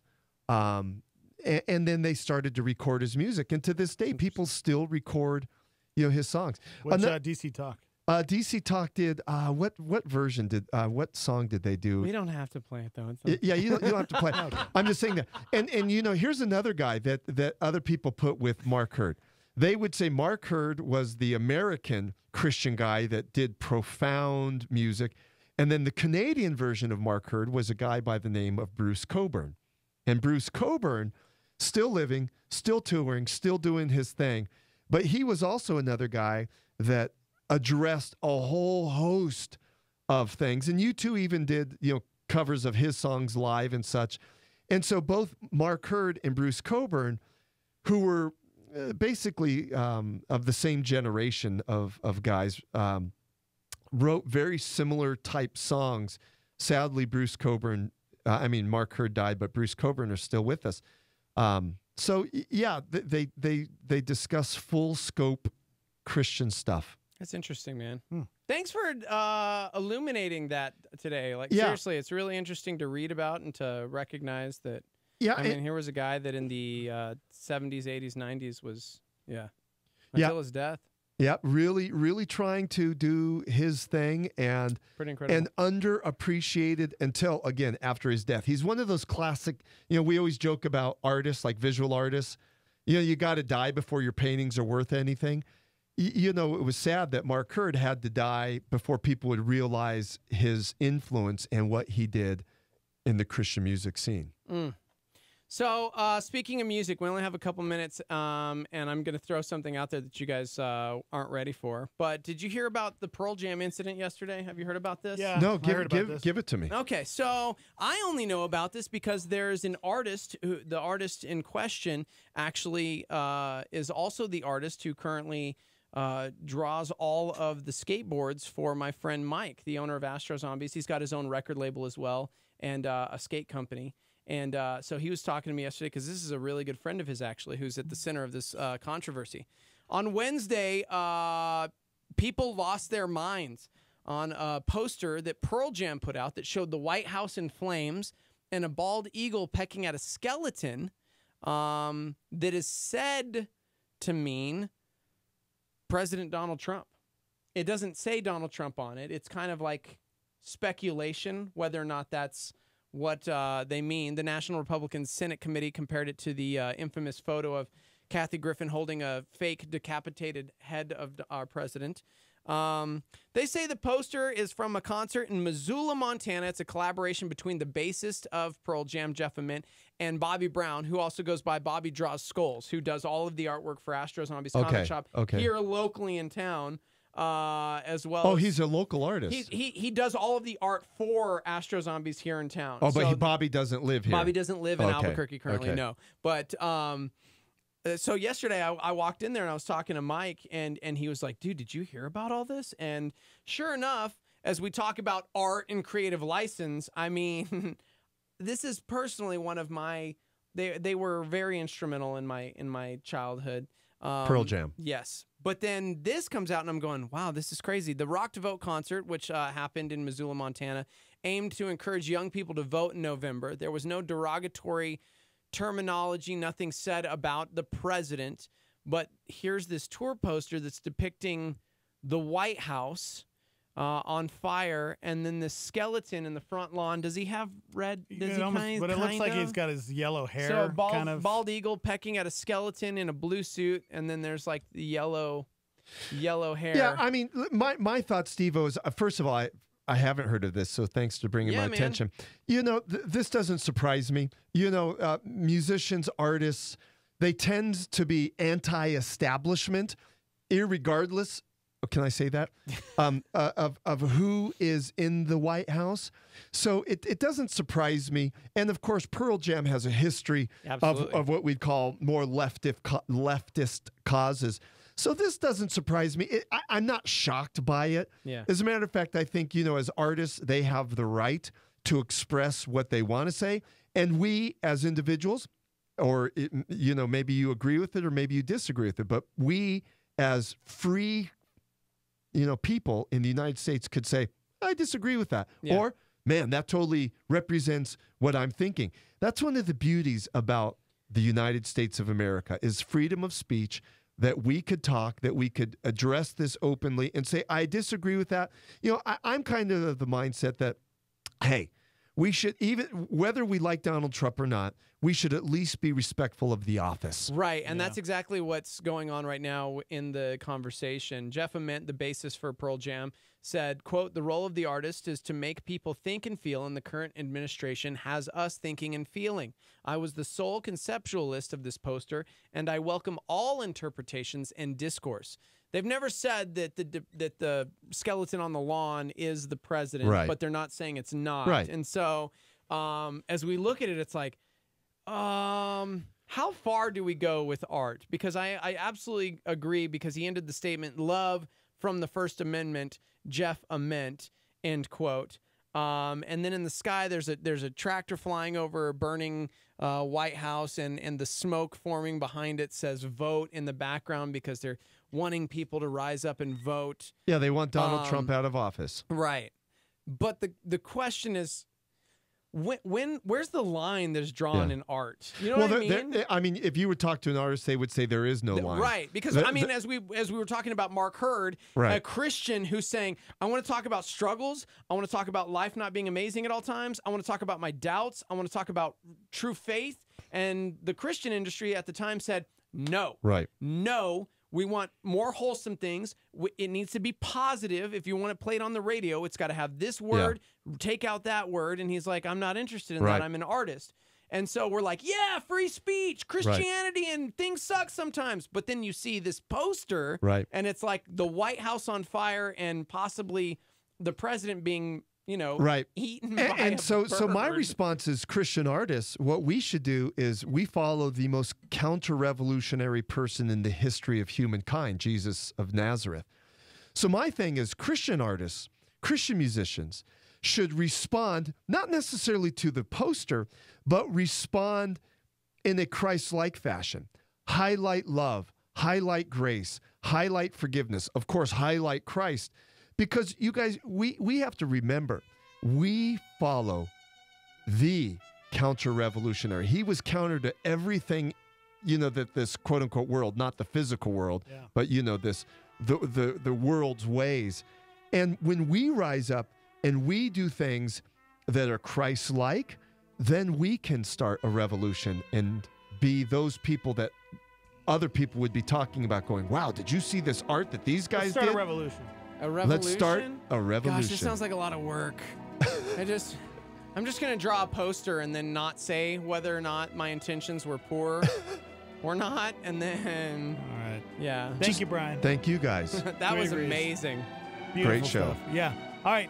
Coming up next, remember the kid we talked about yesterday? Was it 2 days ago? It was we talked about yesterday. Canadian player for the Canadian Little League team who was not going to be at the Little League World Series thanks to his dad, who was seeking asylum in Canada because drugs.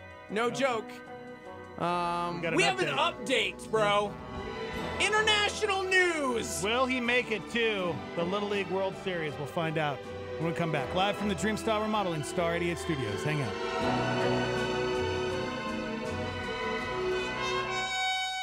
Pastor Jack Graham and a Star 88 Supernova. Why does God wait to judge the earth? Why does Christ wait to return? Why doesn't he just come and straighten everything out right now? Isn't there enough hate? Isn't there enough heartache? Isn't there enough trouble in the world? Why doesn't God do something about it? Well, in God's infinite wisdom and plan, he is allowing evil to run its course. You can read about that in the book of Revelation, how God just allows evil to run its natural and normal course until he places the sickle into the world and harvests the world. The fact is that as nature takes its course and as humanity without God continues Satan's plan for their life instead of God's plan for their life, God allows it to happen. And why does he allow it to happen? Because he's not willing that any should perish, but maybe he waits just for you to come to know Jesus as Savior.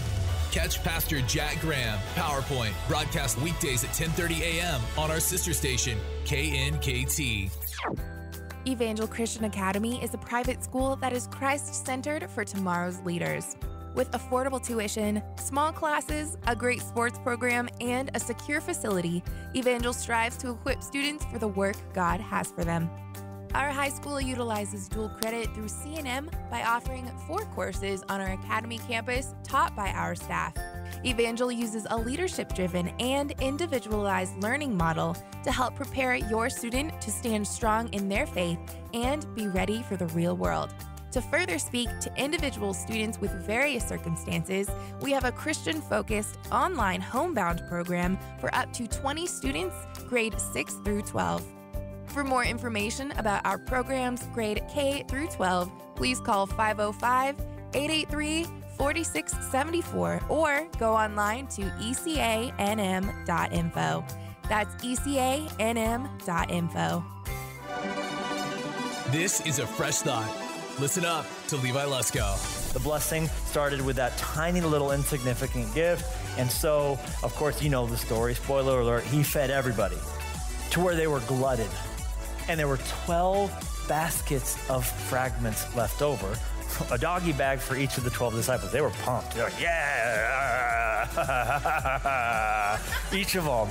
So now they've eaten, the people are fired up, and Jesus says, okay, now we're gonna, while they're all lying there in a food coma, we're gonna make our break, right?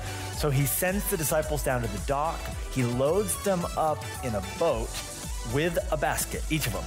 And I don't have time to preach about this, but I would preach if I had time about how they got into a storm, and they started freaking out, but all they needed to do when they were freaking out is look at their feet where there was a basket of fragments from the last miracle. For more fresh thoughts, go to LeviLusko.com.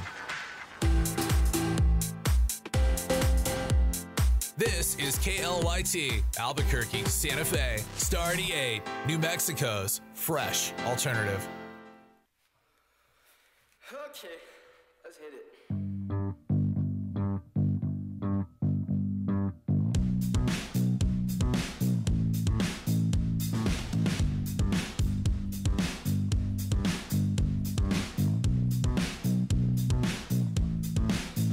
My hands are shaking.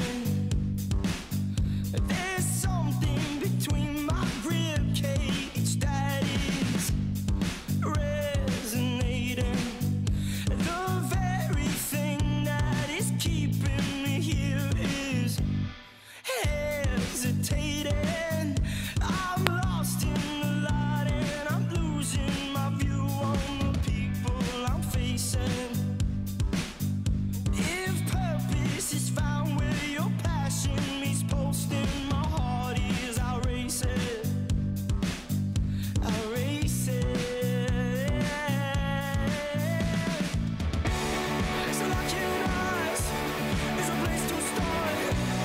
To feel the fire of overhearted. Every time I feel my soul unite, I know that I'll be alright.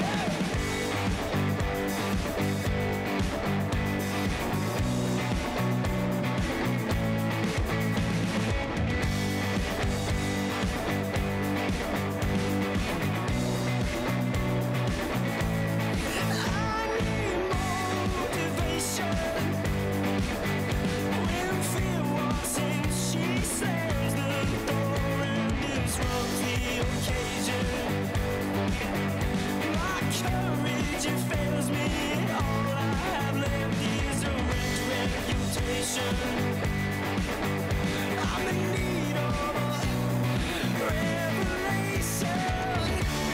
So lock your eyes. It's a place to start. To feel the fire of overhearted. Every time I feel my soul unite, I know that I'll be alright. So here I am, and I'm falling apart. I need someone to save my heart. Every time I feel my soul unite, I know that I'll be alright.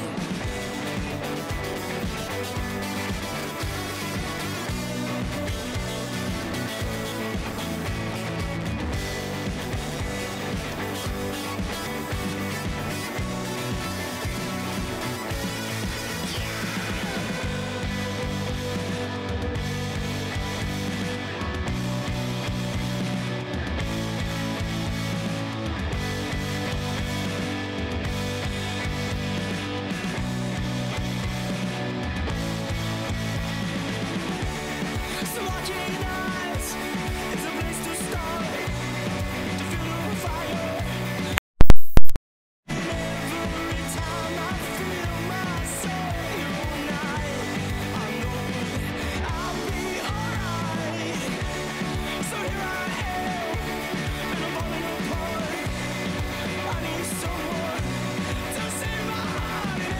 Every time I feel my soul unite, I know that I'll be alright.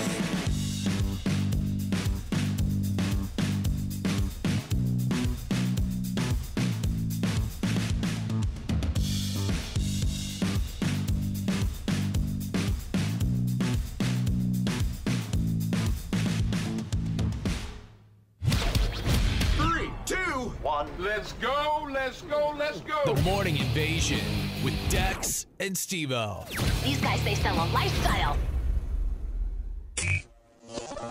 Hey, welcome to Millennial Minute. My name is Caden, Erica, Sienna, Ross, Michael, Smith, Edwards. This is the show for millennials by millennials. We go to the mail and we do the hashtag of the day. Who's our mail from, Christina? Today's mail comes from Rebecca in Portland, Oregon. Awesome.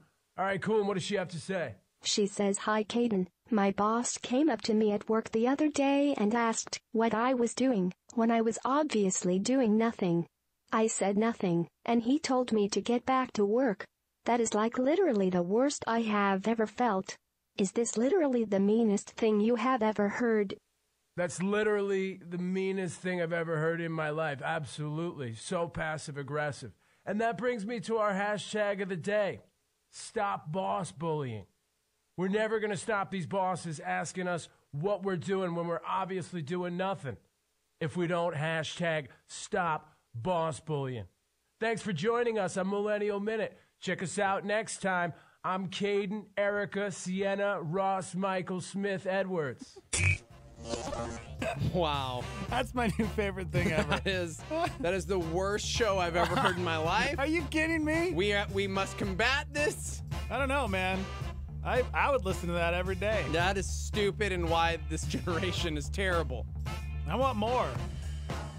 Welcome to the show, everybody. Live from the Dream Style Remodeling Star 88 Studios. Dex, Steve-O. All right, coming up at 9, we got Shock Therapy Live with Pastor Nate Heitzig, so get your questions in now. I know a few of you last week texted in, so we got a few of those that we didn't get to, but you can text in at 505-585-LIVE. You can send them to studio@star88.fm. Of course, we love it when you call during the hour, so please give us a call. Usually the phone lines are wide open. That's right. All right, so we got an update. Sadly, I have breaking news first. No. Oh, yeah. No. I know. Are you kidding me? I know. This just came across the wire 7 minutes ago. Unfortunately, I'm sad to report that Aretha Franklin, the Queen of Soul, has passed away at 76 years old. Oh. I mean, 76? undisputed Queen of Soul. 76? 76 years old. Her publicist has broken the news to the Associated Press that she has died at her home in Detroit. We knew she was gravely ill. There had been several reports this last week of her being seriously unwell. Friends of the singer said that she was gravely ill. They were asking for prayers. There were rumors surrounding her health in recent years, concerns that she had cancer, which she denied, dating all the way back to 2011. She performed at an Elton John Foundation gala in New York this last November, and she had lost a noticeable amount of weight. She had canceled several shows over the course of the last year for health reasons, including a headlining gig at New Orleans Jazz Festival this last April. At the time, they had said that her doctors told her to stay off the road, that she just needed to rest completely. And sadly, Aretha Franklin died at the age of 76 years old at home in Detroit. Dude, speaking this morning about in our record player at home, Aretha Franklin was a constant in the Jeter household growing up. Along with a lot of Motown. Got that Sam Cooke in there. Got them Temptations in there. Man. The Supremes. What a beautiful lady. Smokey Robinson. Aretha Franklin, man. Mm-hmm. So anytime people say negative things, Dex, about Detroit, this is one of the things that Bill can come back with. There you go. Aretha Franklin and Motown in general. 76 years old. 76 years old. I'm sorry, guys. Oh. Sorry I had to break that. No, I'm glad, sad news. Glad you let us know. Prayers for her family and everybody that, yeah, man, dealing with that tragedy. So, all right, let's get this update. Okay. This is pretty cool. Right? So I'm like, okay, we need some good news, right? Good news. Yesterday, we shared a story of not good news. Dio Gamma, 13-year-old baseball star from Canada, whose path led him to the Little League World Series. He was losing his mind, and his team had just won in Canada. They're going to Williamsport to represent Canada for the Little League World Series, and immediately he ran over to his father and just broke down in tears and cried, because what he had known that the rest of his team and his coach didn't know was that he was not eligible to play in America. Thanks, Dad. The Federal Immigration Department in Canada was like, phew, big ol' X there. Sorry, your pops was in prison in Mexico. You were born in America, but your dad, drug use, crazy drug stuff, charges, seeking asylum in Canada, cannot come to America. Rightly so. There's a case going on with his father and their citizenship and their currently asylum seekers in Canada not working out. Well, this hit international news, and I have some good news. The Federal Immigration Department in Canada has decided to issue the son a temporary resident permit. This will allow him to join his Little League teammates and participate in the events, which begin today in Williamsport, Pennsylvania. According to CBC, his parents have been seeking refuge status in Canada for more than a decade, but their case remains unresolved after a federal judge ordered a review of their case last month. So, the family knew that their son participating in the Little League World Series, existed, but man, they had hoped that a resolution would be reached before national championship time in Canada. Instead, they received a letter from the lawyer saying, nope, still pending. Do not leave the country. Do not allow your child to leave the country. It risks your child not being allowed back into Canada. Therefore, you will be separated from your child. The kid, of course, was torn to pieces over this because he was a star. We had 4 RBIs, a pair of triples. Like, this kid is a big reason why they're going to the Little League World Series. He's lived in Canada for 3 years after he was born in Las Vegas, Nevada. His parents are of Mexican descent. It's a crazy story. We got Mexico involved. We got the U.S. involved. We got Canada involved. Yeah. I guess this into a movie. I know, right? I guess Immigration Minister Ahmed Hussein intervened on humanitarian and compassionate grounds. There's a $200 application fee for the temporary permit. It was also waived. Beautiful. They said, we want this kid to be able to be a kid. Good news. Which is really cool, because yesterday we were talking about sins of the father and how sometimes these generational things, like this kid had no control over the situation, and yet he was going to be punished. So the kid said, I'm really excited. We're jumping around. I want to thank everyone for their support, which is great because this kid now gets to continue living his little baseball dream. And today, the Little League World Series stuff kicks off, man. And he gets to be with his teammates. I hope they win. I know, right? How cool would that be? Wait, that's un-American. You're rooting for Canada. You know what? I want You're Canada to win. rooting for Canada? That's a movie right there. They USA! need to make it. USA! Canada, eh? USA! Canada, eh? Canada, eh? Cool, man. Cool. Thanks for that update. It's good. Yeah. It's good. Yay! I was hoping that it'd be something simple like that, Yeah. I have more good news. And I think a lot of us parents, if we have kids, can relate to this story. I know this just recently happened with my daughter. Do you have an Amazon account? Yeah. Have you ever put things in the checkout, in like your little bin, your checkout bin? And then they have Amazon's got this little button. It's like you just click on it and it says like click now to order. And anything that's in your checkout bin just gets shipped. 6-year-old girl in Utah named Caitlin recently asked her mom if she could go on Amazon to track a package. It was a Barbie doll she was getting for her birthday. And while her mom wasn't looking, she ordered over $300 worth of additional toys, video games, and board games. And she even added a 1-day shipping. Well, her mom didn't know about it till the next day when they dropped off all of the packages. Here's a photo of her mom and her daughter sitting next to the packages. Look at that.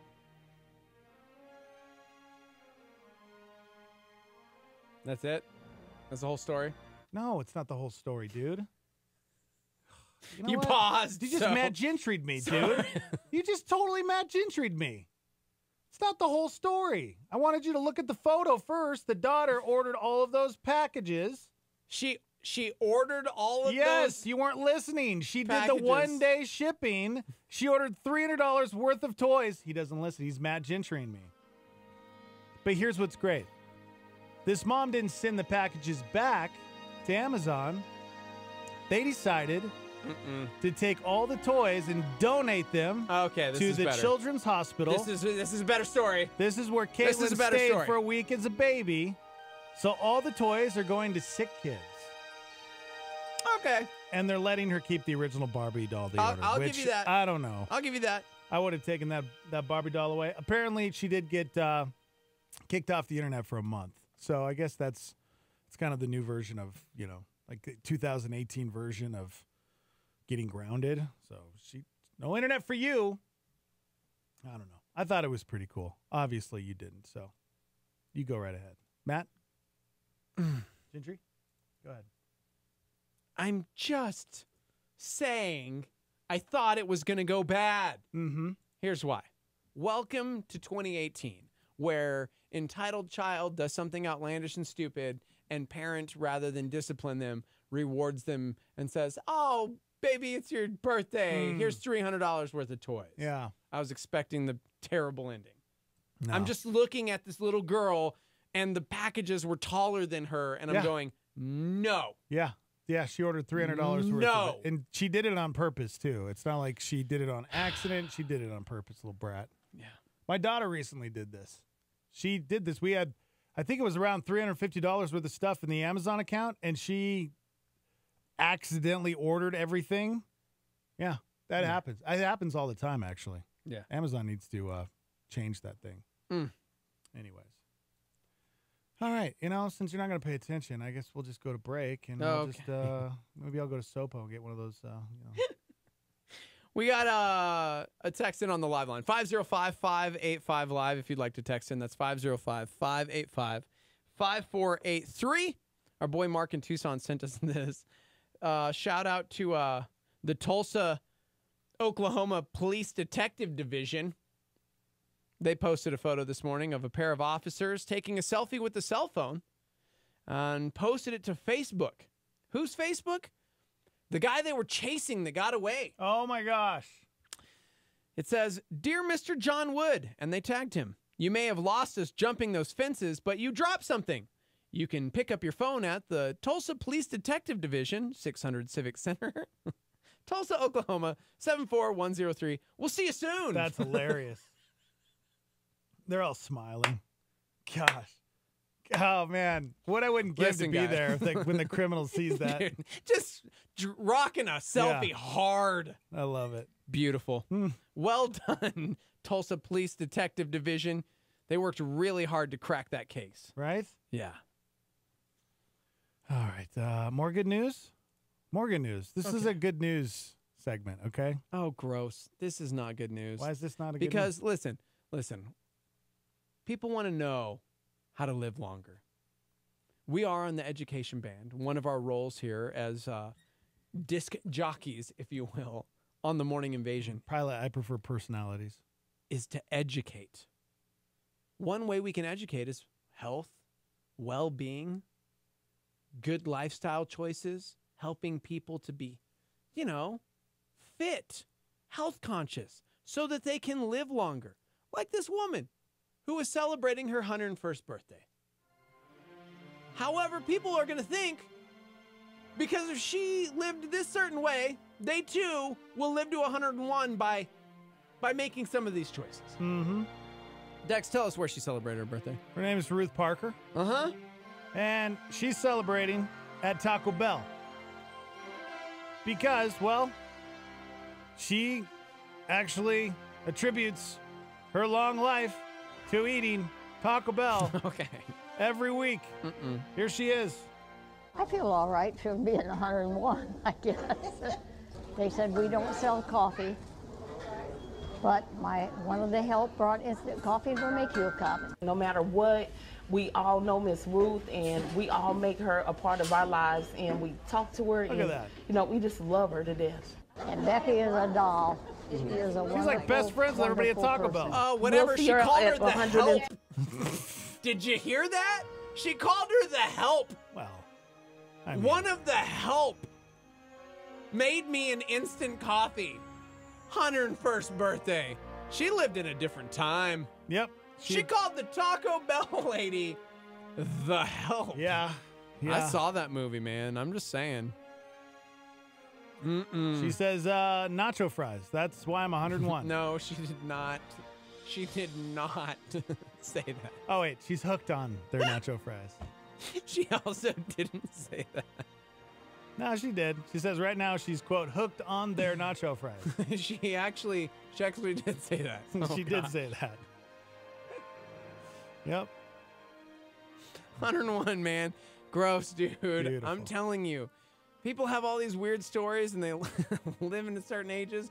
I don't care if you could live to 120 if you ate Taco Bell every week. I would be dead at 85 Wow. and be content. Okay. You want to eat Taco Bell every week to live to like 120? No. Yeah. No, I don't. Yeah. Not at all. Good morning. Hello. Good morning, gentlemen. How are you? Oh, I, man. I said his name 3 times. It's like Beetlejuice. That's funny. Hey, I just wanted to call in and give my sincere appreciation for such great topics today, guys. You've been over the top, great topics. So happy I'm listening. Thank you, Wow. man. I wish you were like this last week when you can were on the name- show with just me. name 2.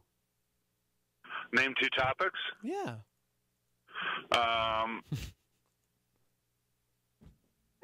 What are you guys doing right now? Yeah? Uh-huh. Why are you such a liar? Lies!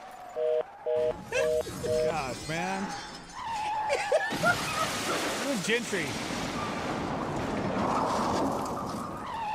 Trying to put out a quality menu like yeah. Taco Bell, and Okay, shut up. you know, just can't do it. That was satirical. That's why he said that. Because you can't say quality. Oh, my bad. Ugh. Quality. Gross. Quality. Quality horse meat right there. Did you just say that? You can't say that. What? Yes, I You can. can't say that. Wasn't that? Horse that was a meat. real thing. Yeah, Did remember? that really happen? Yes, dude. You don't remember that incident? I don't remember that. Oh, man. First thing you Google, Taco Bell. It was in 2013. Food safety officials. Horse meat was found in the ground beef sold by Taco Bell. Horse meat is supposed to be really good for you, actually. Super lean. And it's supposed to be delicious. That's what I hear. Get out of here. I seriously think you can buy horse meat at some places around town. Yeah. And it's becoming super popular. Yeah, okay. Thankfully, this only happened in the UK, so we were good here in America. Yeah. America.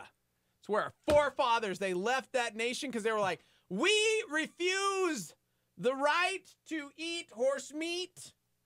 Would you eat horse Start meat? a new country. No, dude. It's not quite like a dog, though, right? You know? Yeah. Because you can't eat man's best friend, but a horse, I probably could eat a horse. I think I probably could. I mean, I've heard people say they're so hungry they could eat a horse. Right. And I'm like, that's a lot of But meat. I think I could eat a horse. If somebody offered me a horse steak, I think I could chow down on it. Oh, man, I got to go. Like, this No? conversation's making What me if it was ill. just as good as a piece of just regular beef steak? What if it was... No, you just couldn't because it's a horse? I think ignorance is bliss. If they told me in that particular situation, I don't mean in life, ignorance is bliss. I do mean in that if I was eating a certain thing and afterwards I found out, I think I'd be less freaked out than if somebody put something in front of me and said, horse. Yeah. I'm like, no. Why? Why are you an animal racist? I'm not an animal racist. I just, horses are so awesome. You can ride them and like they serve purposes like whistling and they show up. And the Lone Ranger's like, what up, Silver? And he's like, yo, I'm your horse. You know? Yeah, but cows Mr. are awesome Ed, too. He talked. Cows are pretty cool too. Name one cool cow. Betty. Betty the cow. You've never heard of Betty the cow? No? Oh, Betsy. Yeah, there you go. Are you talking about like Borden milk or whatever it was called? The Borden cow Dude, was cows named are so cute. Elsie. Elsie the cow. Elsie the cow. Yeah, look at how cute cows are, but we eat the heck out of them. Just saying.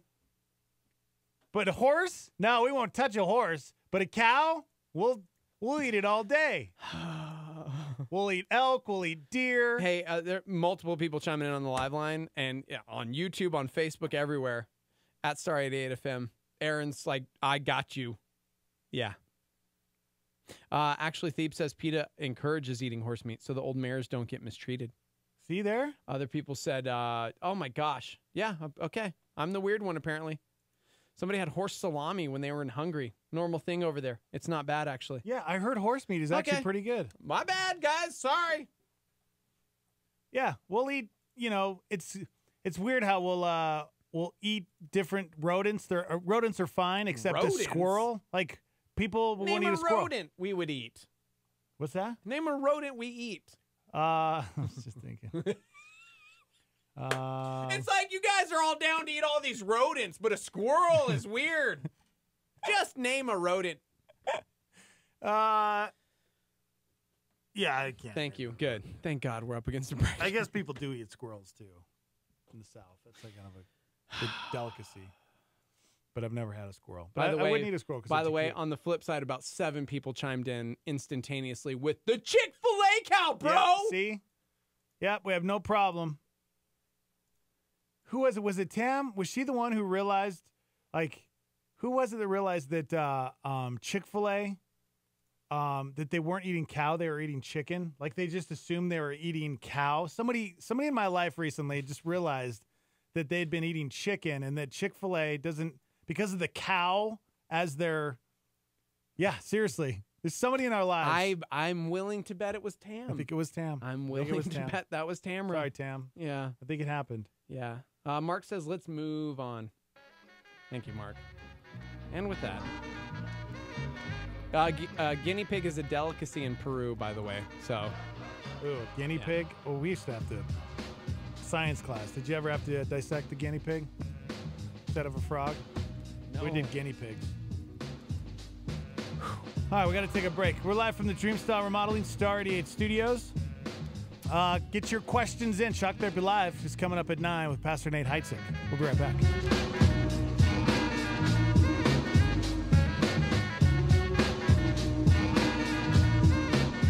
Hi, it's Dex. We want you to share your star story. How has Star 88 and the Morning Invasion impacted your life? Hey, so I used to listen to you guys when I was in prison every single morning from 6 a.m. till 10 a.m. and it changed my life. So I just wanted to give you guys a call. I'm out now. I've been out for a while now, but I just want to give you guys a call and thank you for all you're doing because you changed my life, and I'm sure other people in prison are listening to you guys and you're changing their life too. So thank you.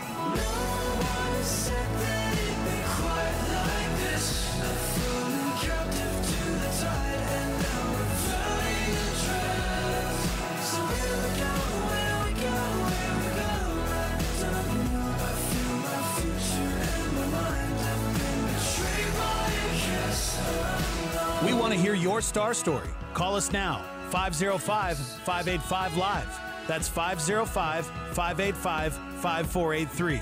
And share your star story. Abraham Lincoln reminds us, remember that some things legally right are not morally right. Star 88 with a solar flare.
Philip DeCourcy warns us of the dangers of doing it alone. See, we're not to worry.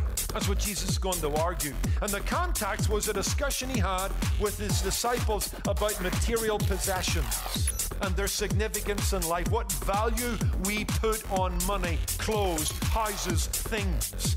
Does that define our life? Is that where we get our security, our sense of well-being? Well, that's the question Jesus asked, doesn't he? In verse 24.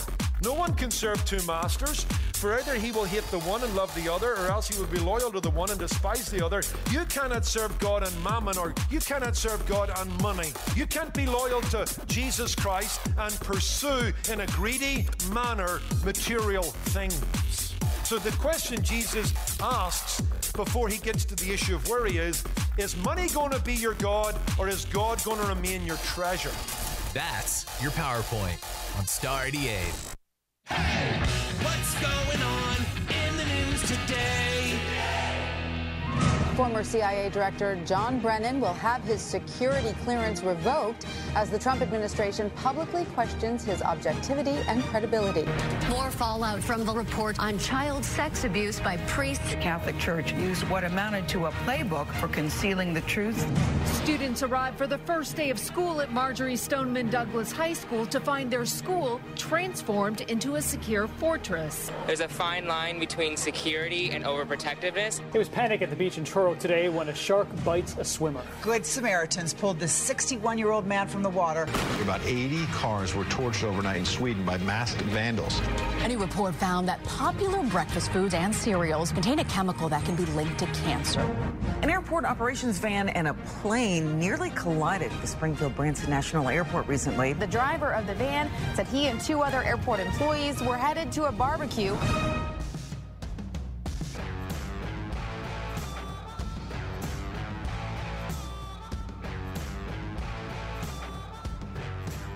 You can check out Movies on the Plaza, an open-air series of family-friendly movies on Civic Plaza throughout the summer.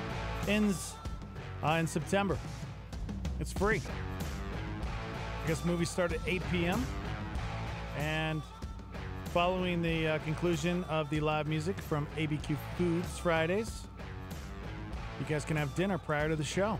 Pretty cool. Bring some lawn chairs, some blankets.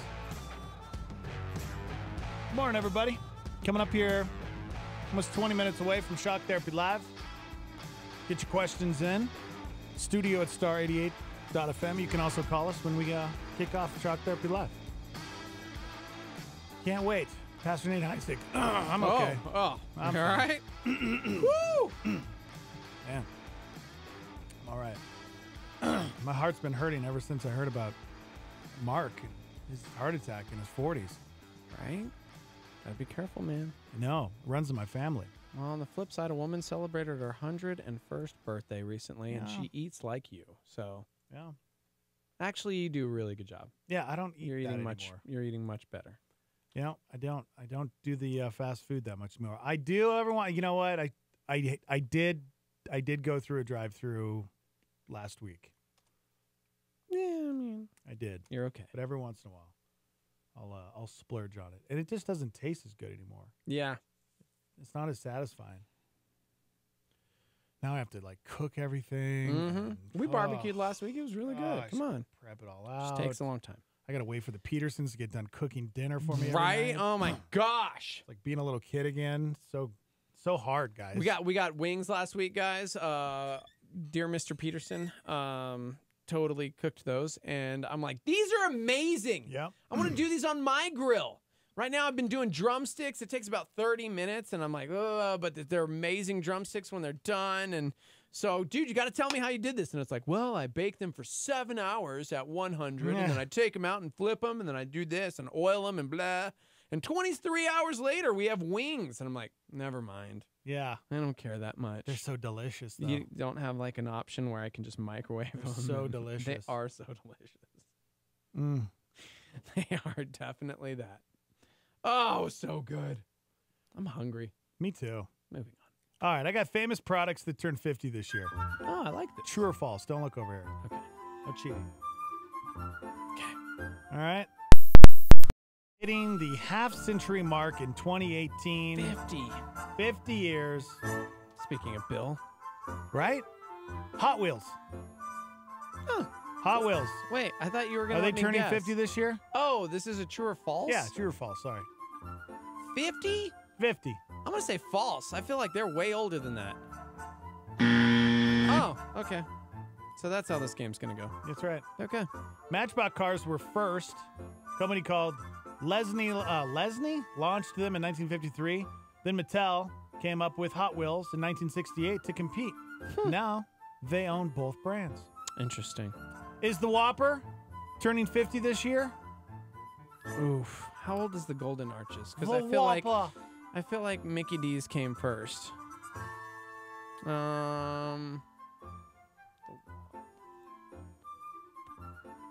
True. No, false. It was Cool. It was introduced 61 years ago in 1957. 61? Yeah, it's the Big Mac that turns 50 this year. I was wrong. I was the opposite. It went on sale nationwide in 1968. So the Whopper is actually the older of the two. That's crazy. And the Whopper Jr. is older than the Big Mac, too. It made its debut in 1963. I honestly thought the Big Mac came out in the 80s. I didn't know it was that old. That's insane. Yeah. I could have swore maybe it was like I was 5 or 6 years old, and then it was my first Big Mac, and I just thought that's when it launched. I can't believe it's 50. All right, products, famous products that turned 50 this year. Velveeta cheese. Does it turn 50 this year? Velveeta turns 147. It's like rubber cheese that. Velveeta. I'm going to say true. Oh my gosh. It's 3 in a row, dude. It's been around a lot longer. It was invented in 1918. Gosh, so it turns see? 100 this year. I was totally joking. Okay. All right. Let's see. I'm really good at this game. Ziploc bags. Do they turn 50 this year? Plastic. Plastic. Hot Wheels. No, they were metal. Plastic. 50 years. Ziploc bags. Ziploc bags. I am going to say... Oh, man. Were we conscious of the environment 50 years ago? Wait, how old is 50 years ago now? The 60s? Yeah. That makes sense, right? The 60s. Was Tupperware a big thing in the 60s? No, you know they were. Yeah.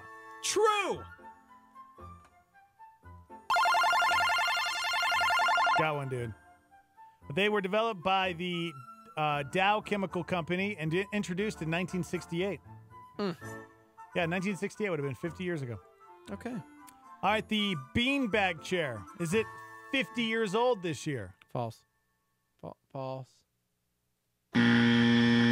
Sorry.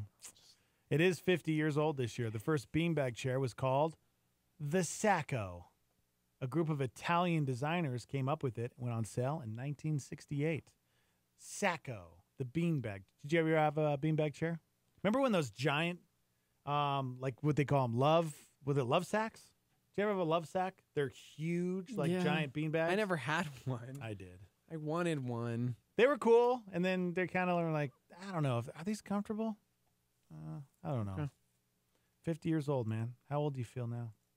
I never had one, so I don't know. I know. I don't feel old at all. But, man, if you can remember the time that Ziploc bags or the Big Mac came out, you're old, Bill Peterson. You're an old man. You know Bill Peterson tried a Big Mac for the very first time when it launched at McDonald's in 1968. Gosh. That's just, jeez. To be alive and be so old now. 505-338-3700 if you'd like to chime in, be a part of the show. You can also text in. What's the live line number? 505-585-LIVE. That's 505-585-5483. One of my favorite things to do now with the Petersons is watch these shows where Gordon Ramsay goes around and tries to save people's restaurants. And it surprises me. Actually, it shouldn't surprise me, but when somebody is trying to help you and they don't want the help, that's crazy to me, right? Like, here's Gordon Ramsay. He goes into a restaurant that's failing, and he's bringing in brand new equipment. He's going to totally spend, I don't know, 50 grand just transforming your restaurant, training your employees to be better so that you can actually turn around and make a profit. And the owner doesn't want it. That's crazy to me, right? It's insane. Like, obviously your way is not working. Here's the way that will work. No, I'd rather do it my way and fail. That doesn't make any sense to me. But we're stubborn, right? We're just stubborn people. Is that what it is? Just being stubborn and prideful? Maybe. We watched an episode last night. That's exactly what happened. Gordon poured all this money into a restaurant and changed the menu, transformed the restaurant, and then at the end of the episode, they do the flashback of like future, like this is where they're at now. Yeah, she went back to her old ways, went back to her old menu, and of course, people were complaining. Business wasn't showing up. And it's crazy to me that people wouldn't want to change, you know what I'm saying, for the better. Yeah, sometimes it's hard because especially when you don't think you've earned it, it's hard to accept those things. I recently had a situation like that where it was really difficult. A friend of mine was wanting to do something, and I couldn't accept it. I didn't want to accept it. I think, is that a pride issue? What is that? That just kind of sets in where you're like, hey, man, somebody wants to bless you in a certain way, and you're like, nah, I'm good. I think that's different. I don't know if that's pride. Well, is it pride? Because you're like, I got this on my own. And it's like, no, actually, you don't. Yeah. So let me help you. Yeah. But that's the thing. We know, we've talked about this before. You should allow other people to bless you. If they want to do something nice for you, you should allow them to do that. Yeah. No matter what, I think. Even if you feel like, gosh, man, I don't want to take this from this person. No, man, you're not taking it. It's like you're pushing away a gift. You know, this person wants to bless you. We know if we give, it's better to give than receive. It always feels better. You know? And we have some pretty amazing friends that like to do that. But so many people are chiming in with Kitchen Nightmare. That's what it's called. Dude, Kitchen people Nightmare. Are like freaking out. Oh my gosh, I love it. Somebody says it's laziness. Lazy. They just want to go back to their old ways. Somebody says, I love that show, but you're right. Quote, my food is fine. I know what I'm talking about. End quote. But that's what's so crazy about it is obviously it's not working. Right. You're and then not making money. Somebody who is seriously successful in whatever field it is saying, dude, glean from this. Like, know this. Recently, I was reminding my son, Luke, he wants to be a baseball player. That's like his whole world. And we were talking to some friends who came up with Alex Bregman, who now plays for the Houston Astros. And it was like, hey, what was he like? And they said he was the kid that was locked in. Like while the other 10, 11, 12-year-olds were like messing around and just having a good time with their friends, he was the one that every day was at the batting cages, who every time a coach was there or some kind of instructor, he was asking questions, Yeah. just like, okay, well, what about this? And what can I do here? And how can I this and that and the other? And was constantly like wanting to learn and willing to take in things. And that's like the antithesis of what we're talking about because everybody just wants to everybody thinks they know. Yeah. I got it. I'm good. Yeah. And we're not. Sometimes we need help. Mm-hmm.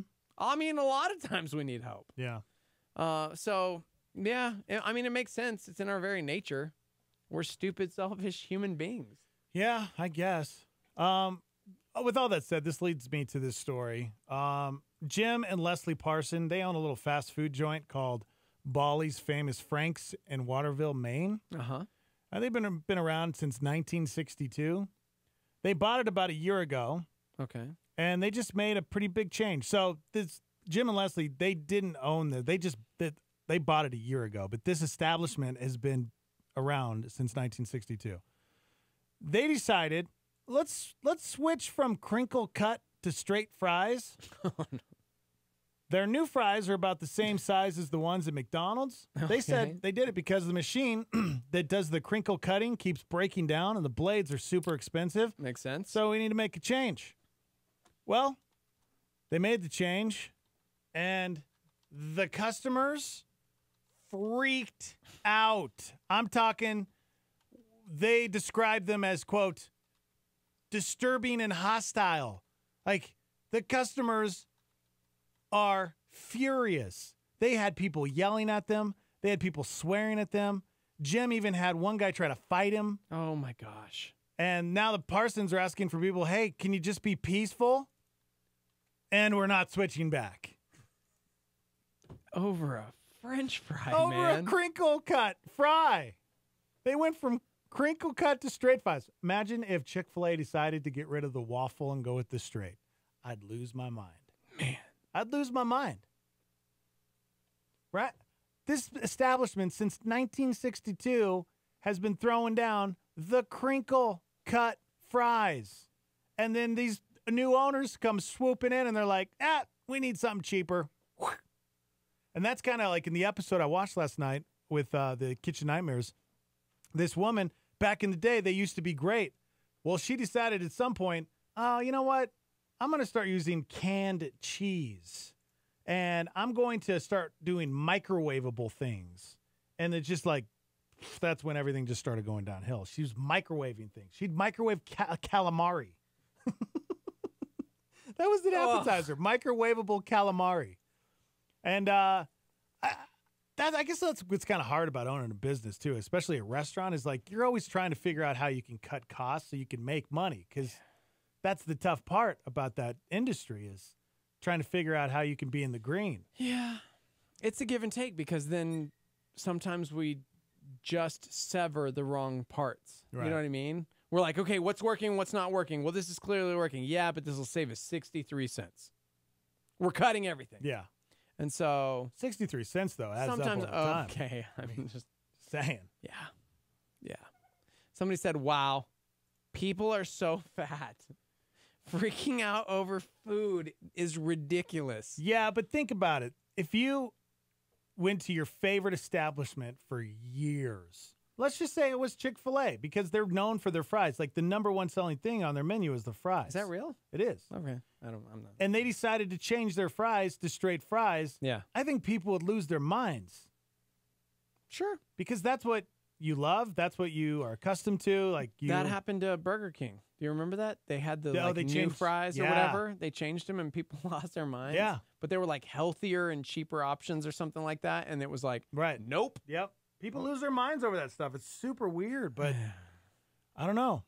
I will say, you're saying something, and I'm like, this is so true. When I was a kid, Twinkies were my jam. Cupcakes, like a lot of the Hostess products. Remember, they went bankrupt. They went under. Yeah. Somebody bought them out, and the new products are not the same. They had to change the ingredients and the way that they processed it and They had did to it. take the aluminum out. They had, right? They're healthier or something. They don't last for 73 years anymore. They're only 3 years now with all the preservatives in them. I tried one and I was like, I can tell the difference. This is gross. The consistency is different. I'll never eat these again. And I never did. Jeez. Which has been great for me. Well, that's actually really much good. healthier. Yeah. But for real. So, yeah. Stormy, good morning. Hi. Star 88? It is. It is. Hi. So I was just calling in because of the fry situation. I used to be a server, and people would freak out over any, and we would get the blunt end of that, and it was terrible. Isn't that crazy? You know, I mean, Yeah. you don't want to mess up people's routine, or, I mean, if they like something, they like something. I get it. Yeah, people wouldn't even leave tips because of it, too. Oh, my gosh. Unbelievable. Yeah. Well, thanks, guys. Have Hey, a good thank day. you. Bye-bye. So weird. 505-338-3700 if you'd like to chime in, be a part of the show. Mm. What big change led you to rioting is the topic. People are so weird. It's like, if you know, I have a couple friends that are work in the news industry. They're reporters. Mm-hmm. And one of their things is they have to ask permission if they're going to change their hair, if they're going to get a haircut, or if they're going to change their outfit. Like, people lose their minds if a reporter that they watch every day on the news changes their hair or dyes it. People lose their minds. They freak out over it. So there's like in their contracts, I think it says like you're not allowed to go and just get a haircut whenever you want or dye it. Like you have to like seek approval first, and most of the time they're not going to allow you to do it. Okay, guys, if something changed in your life, what would you lose your mind over? Remember, the Stormy says, if my wife changed her green chili chicken enchilada recipe, I would lose my mind. See?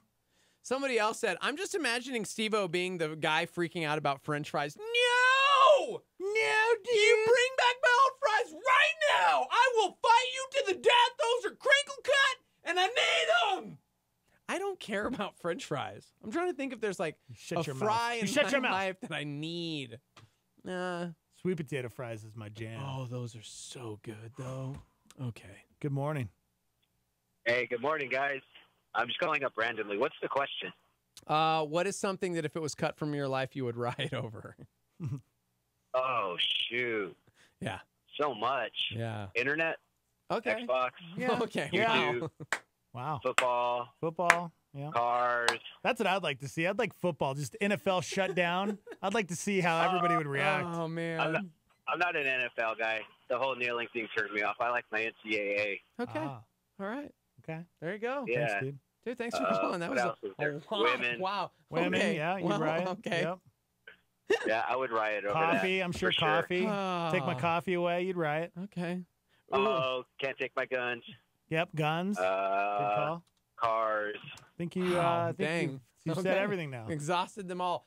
Thanks, dude. Thank you. Although somebody did chime and say, when Olive Garden got rid of peaches in their drinks. Do you remember that? They used to put Peaches in their drinks? Yeah, I don't remember in that. their tea. Oh, I In their never got teas? the tea. Really? They had peaches. Huh. I remember that. Somebody else said, if either of you ever left, I would riot. It totally would not be the Okay. same and would have to boycott the station. That's what they said when Buck and Dex got I was canceled. just about to say, somebody else chimed in and said, when Teo left, when Gentry left, when Dex took the extended vacation. These are all times people wanted to riot. But Yeah. you didn't. You didn't riot. Somebody says, I think it's more disheartening when good foods or desserts are discontinued. And then named off some. Remember Cheetos X and O's? Remember those? You could play like really tic-tac-toe. They were shaped like X's and O's. And people love those and they I take them guess. away? I guess. The Peter Piper Extreme Pizza? I've never even heard of that. Somebody said they changed the egg rolls at Teriyaki Chicken Bowl. Still so hard over it. Boycott. Wow. They remember they got rid of Captain Crunch? And They people did? lost their minds and they brought it back. I had no idea. Yeah. Wow. Oh, remember Dion's Ranch? Oh, yeah. People were like, no! They were freaking out. Yeah. That was a publicity stunt. You know it was. Mark said that he quit drinking sodas as a kid because of New Coke. He still doesn't drink sodas to this day. That's actually a win. Because of New Yeah. Coke? Yeah. Hey, Okay. buddy. Oh, hi. Oh, Hey, it's guy. time. Shark Therapy Live coming up, guys. Get your questions in. Pastor Nate Heights is taking over. Next. Hang on.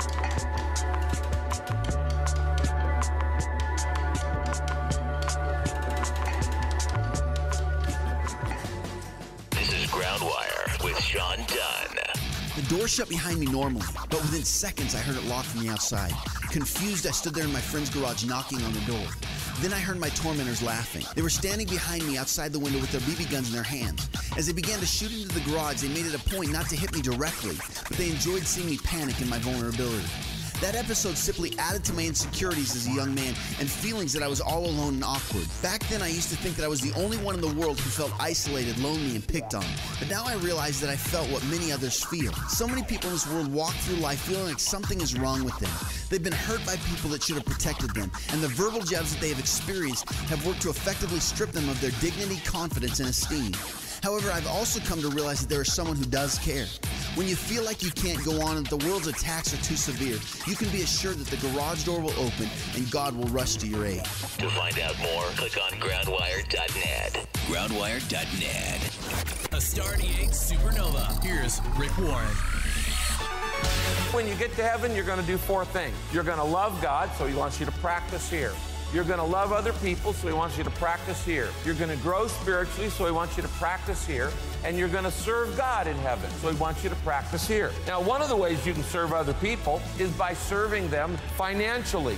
And so the Equity Service Fund is the 4th way. God says, I want you to use some of your money to help people in need. They don't have to be believers. They can be total strangers. But I want you to minister to them through the Equity Service Fund. I want you to help people in need. So how do I invest in the Equity Service Fund? We can write this down. By using some of my money to expand my ministry. I use some of my money to expand my ministry. Remember, everybody's got a ministry. Not everybody's a pastor, but everybody's a minister. Catch Rick Warren's Daily Hope on KKT 107.1 weekdays at 7:30 a.m. This is KLYT Albuquerque, Santa Fe. Rebroadcast on KKCJ Cannon Air Force Base, KPKJ Mintmore, K201CC Las Cruces, K203EZ Alamogordo, K207CQ Gallup, K211CW Hobbs, K212EH Silver City, K214DE Antonito, K218AK Artesia, K250AB Roswell, K293AO Alamosa, K228DQ Portales, in the free app for iOS and Android, and online at star88.fm.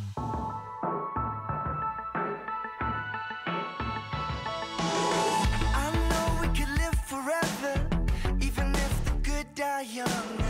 Don't care about stormy weather, as long as I get your love. When you call, I'll come running. If you leave, I'll come crawling. When you call, I'll come running to you.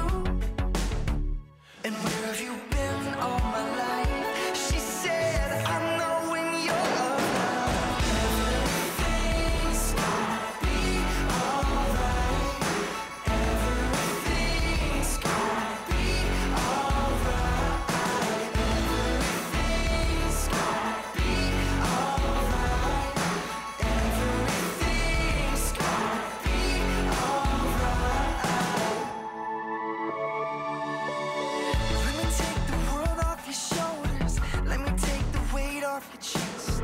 You and I could just grow old and maybe we can move out west. 'Cause when you call, I'll come running. If you leave, I'll come crawling. When you call, I'll come running to you. And where have you been all my life? Where have you been all my life? She said, you know when I'm around, everything's gonna be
Morning Invasion brings you Shock Therapy Live, featuring Pastor Nate Heitzig. Call now, 338-3700, or email us at studio@star88.fm. Yeah, guys, it's Shock Therapy Live time, which means phone lines are open.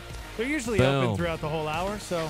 And just it's let more you know. fun. We have more fun when you call. We do. We That's enjoy true. it more. We can get more details. We can ask questions.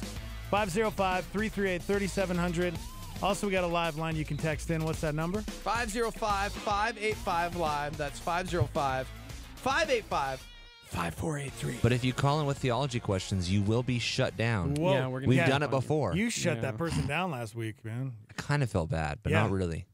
Well, I mean, you did it in the most Like I polite felt way bad. I possible. felt bad in the way that people who know they should feel bad about things say I felt bad about it, but they really didn't. That's how I Yeah. felt bad. Somebody approached me and said, "Well, why did You why sound did like he answer?" such a punk. You answered somebody. Who was it that called in? You Oh, answered the dinosaurs. The dinosaur. You answered the dinosaur Buck. question. Buck. You answered Yeah, Buck's question. favoritism. But you I didn't don't feel answer like that her was question. a theology question. That was a science question, if anything. Yeah. I'm not a scientist. Although I do. No, never mind. Okay. Can we just give a shout out to Buck? Because I listen to your show all the time, and he's such a faithful little listener. I love him. Little? Well, not whatever.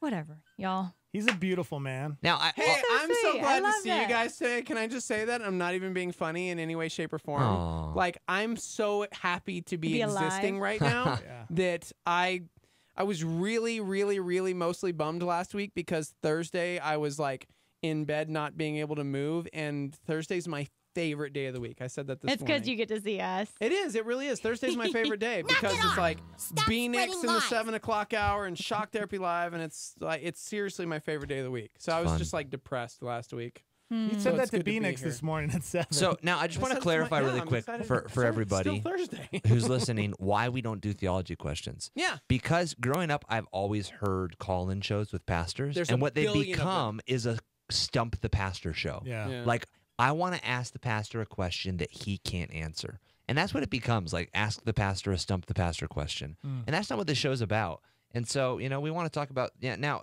again, if one of these things like trails into what you're going, what's going on in life, like, hey, I go to a secular school and my teacher's teaching moral relativism. How do I respond to that? Because I'm having a really hard time taught. Like something like that, we might give Real a little bit life of grace. issues. Yeah. We might be able, but if it's just like a straight theology question, Yeah, we had questions from last week that we archived, so we'll get to those. But we got a phone call to kick off Shock Therapy Live. Woo woo. Good morning. Hey guys, calling from Ruidoso.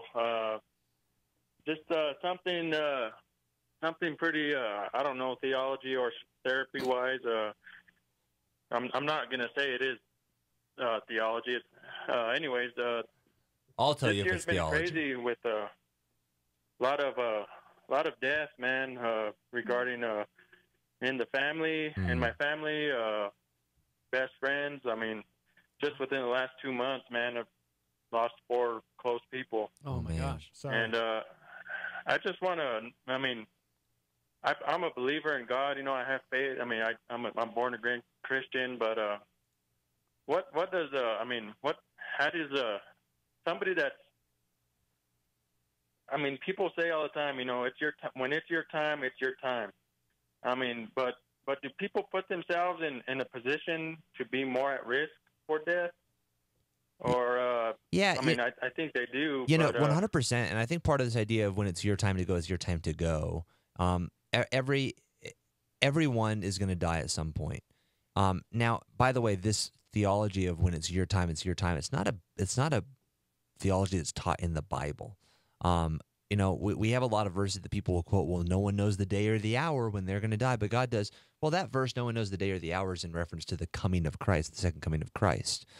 We know that our days are numbered. The Bible tells us that.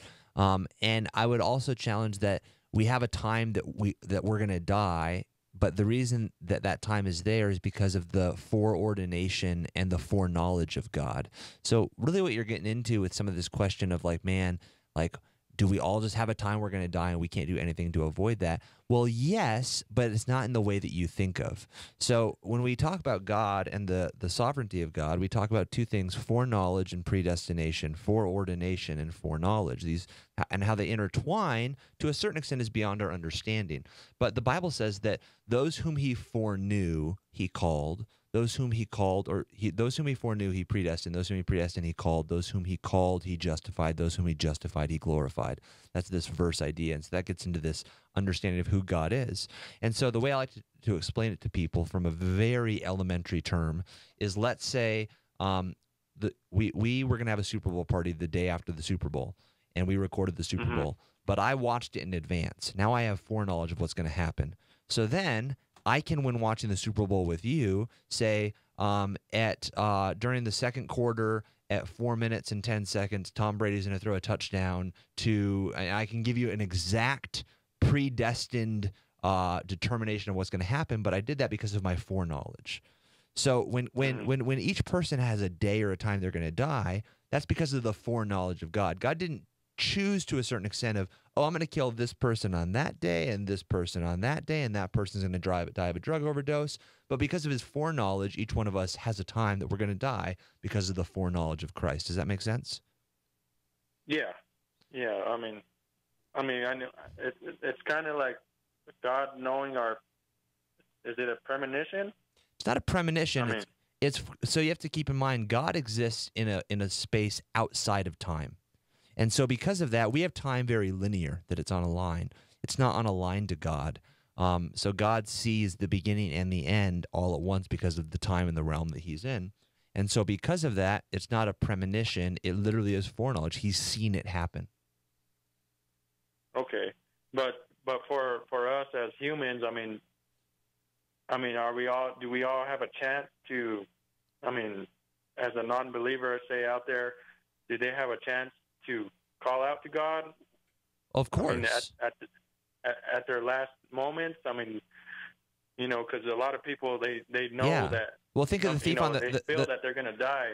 The thief on the cross was literally dying, and as he was dying, he told Jesus, "Remember me when you get into your kingdom." Yep. And Jesus said, "Today you will be with me in paradise." Yeah. So we have a firsthand account with Jesus in it of somebody who was on their deathbed, cried out to Jesus, and they were forgiven by Jesus.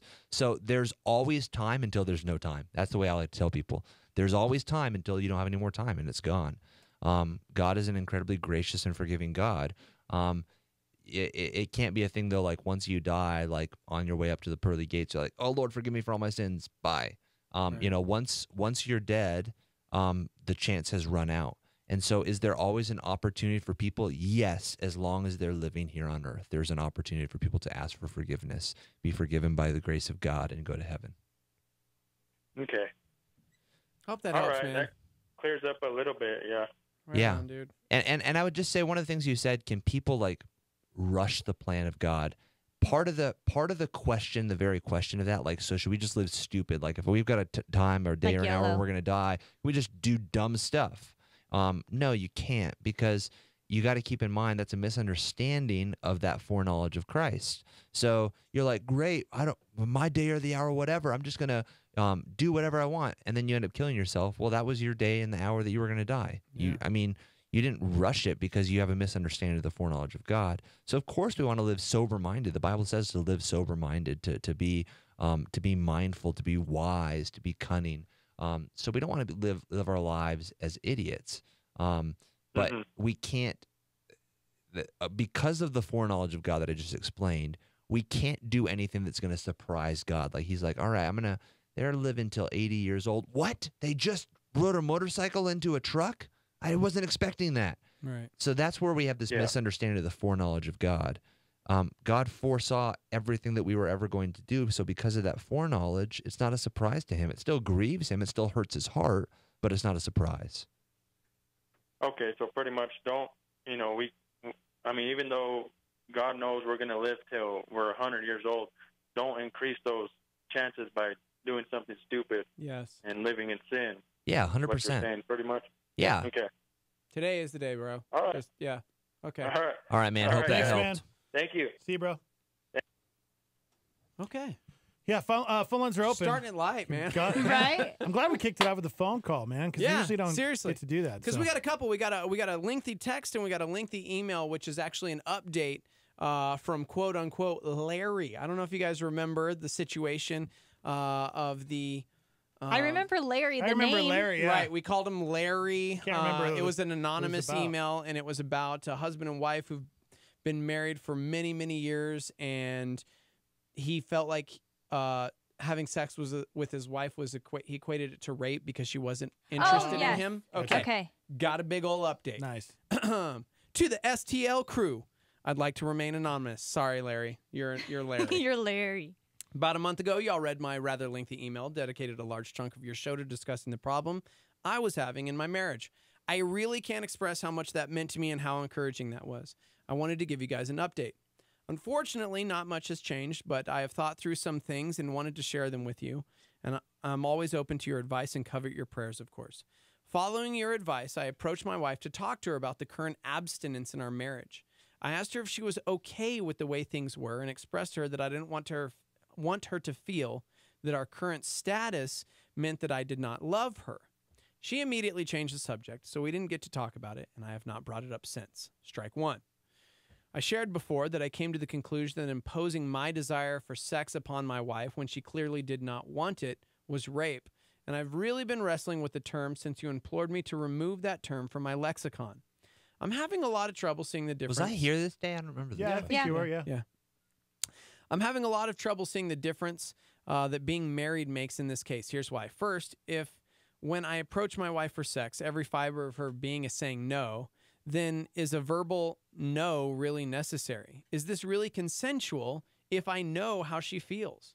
I'm looking at it from a legal perspective. If I was asked by a judge to say, did you know that your wife did not want to have sex with you? My answer can only be yes. And the legal retort would then be, and yet you persisted. How can this not be classified as rape or as something analogous to it in the legal realm? I hear and understand the argument that you make, but I'm still struggling with the term rape, and I am not convinced in my own mind. Then he goes on to talk about 1 Corinthians chapter 7, verse 3 through 7. The husband should give to his wife her conjugal rights, likewise the wife to her husband. Therefore, for the wife does not have authority over her own body, but the husband does. Likewise, the husband does not have authority over his body, but the wife does. Not to deprive one another. Yes. We could read anyways. In some ways, this does not apply to our situation, as our abstinence is not to devote ourselves to prayer. It hasn't even been really a mutual agreement in the situation of abstinence, but obviously we run afoul of this biblical advice in our current situation, as I am also denying my wife her, quote, conjugal rights by not even approaching her for sex anymore. She's not reciprocating by participating in sex when I used to approach her, and this makes my head hurt. Am I honoring my wife by not approaching her for sex since I know it's one of her least favorite activities? I believe I am. I mean, I can't tell the difference in her mood since we've stopped having sex. I wouldn't say she's much happier now, but we've definitely grown more apart. We don't have much of a marriage these days. Our kids are approaching the age where they will figure this out. Our oldest is 15. On the flip side, am I not honoring her because I'm not giving her her conjugal rights, even though she does not want them? This may be a real true case of darned if you do, darned if you don't. Through all this, I'm dwelling in God's grace. I'm committed to my marriage, but I've realized this is not the same thing as being committed to my wife, which is what I long for. So there's just so much. Well, and this is the hard part that I have. We answered this question kind of in depth, and I don't know that we're going to have any different answers or anything else to say. We're not going to have much different, but what I will say and encourage and just say that sex is not just a physical act. It's the reason you feel that separation with your wife is because you're lacking intimacy. And of course, there are different levels of intimacy. You can share intimacy outside of sexual encounters, but God created sex for marriage because of the intimacy that it brings.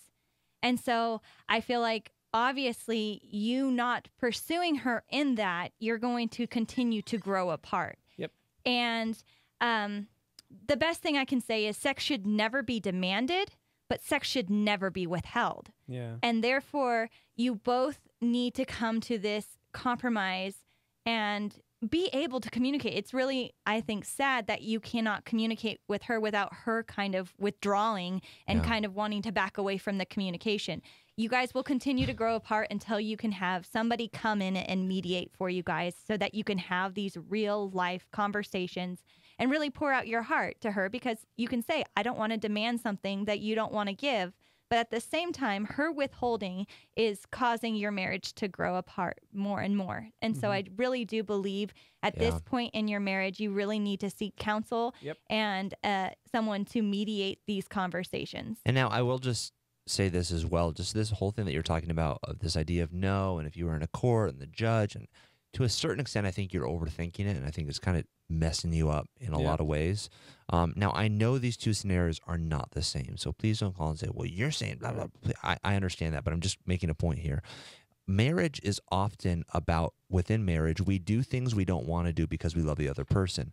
And so although we don't want to do something, we choose to do it anyways, even though we don't want to. And even though inside we might say, no, no, no, we do it anyways because we love them. Right. That's not equated to raping somebody and them saying no.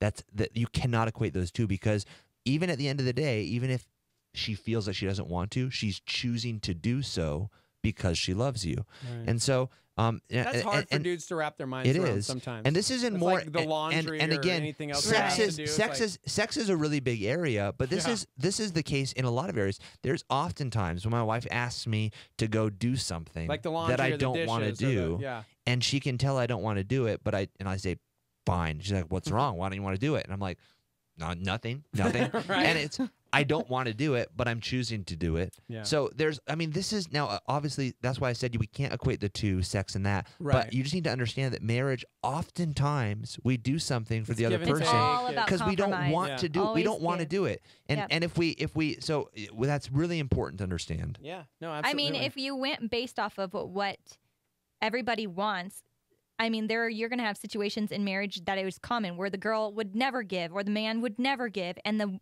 opposite would be constantly demanding of it. So that's where you see that no matter who you are in a marriage, that covenant, you choose to compromise. You choose to give when you don't want to love in ways that you don't necessarily want to or feel like that's how you receive love.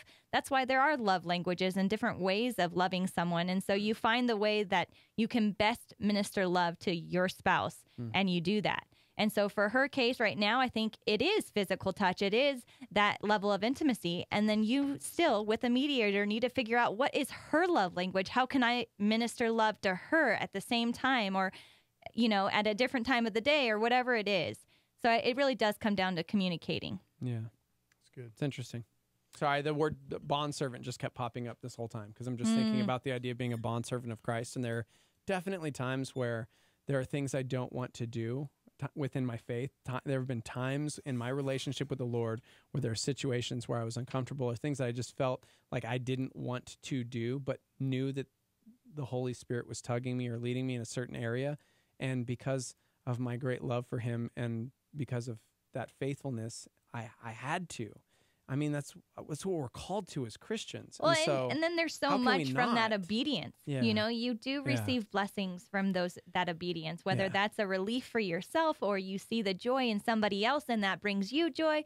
There is always a blessing when you're obedient to the Lord. And I understand that because obviously we're talking about marriage and we're talking about intimacy. And I understand from his perspective where he's coming from because it is difficult. It's a terrible situation, which is exactly why I think going back to the heart of it, you both have said, you guys need counseling. You tried to approach her one time, she shut down, and then you in turn shut down. You're not communicating at all. Like you tried to talk to her, she didn't have it that one time, and now you're like, oh, well, and I've never brought it up again. And it's like, man, that is the death of a relationship right there. It's just bitterness. Yeah, building up. You're just going to build up so much resentment towards each other because you guys are not addressing this. Which, by the way, Nate, you're not wrong.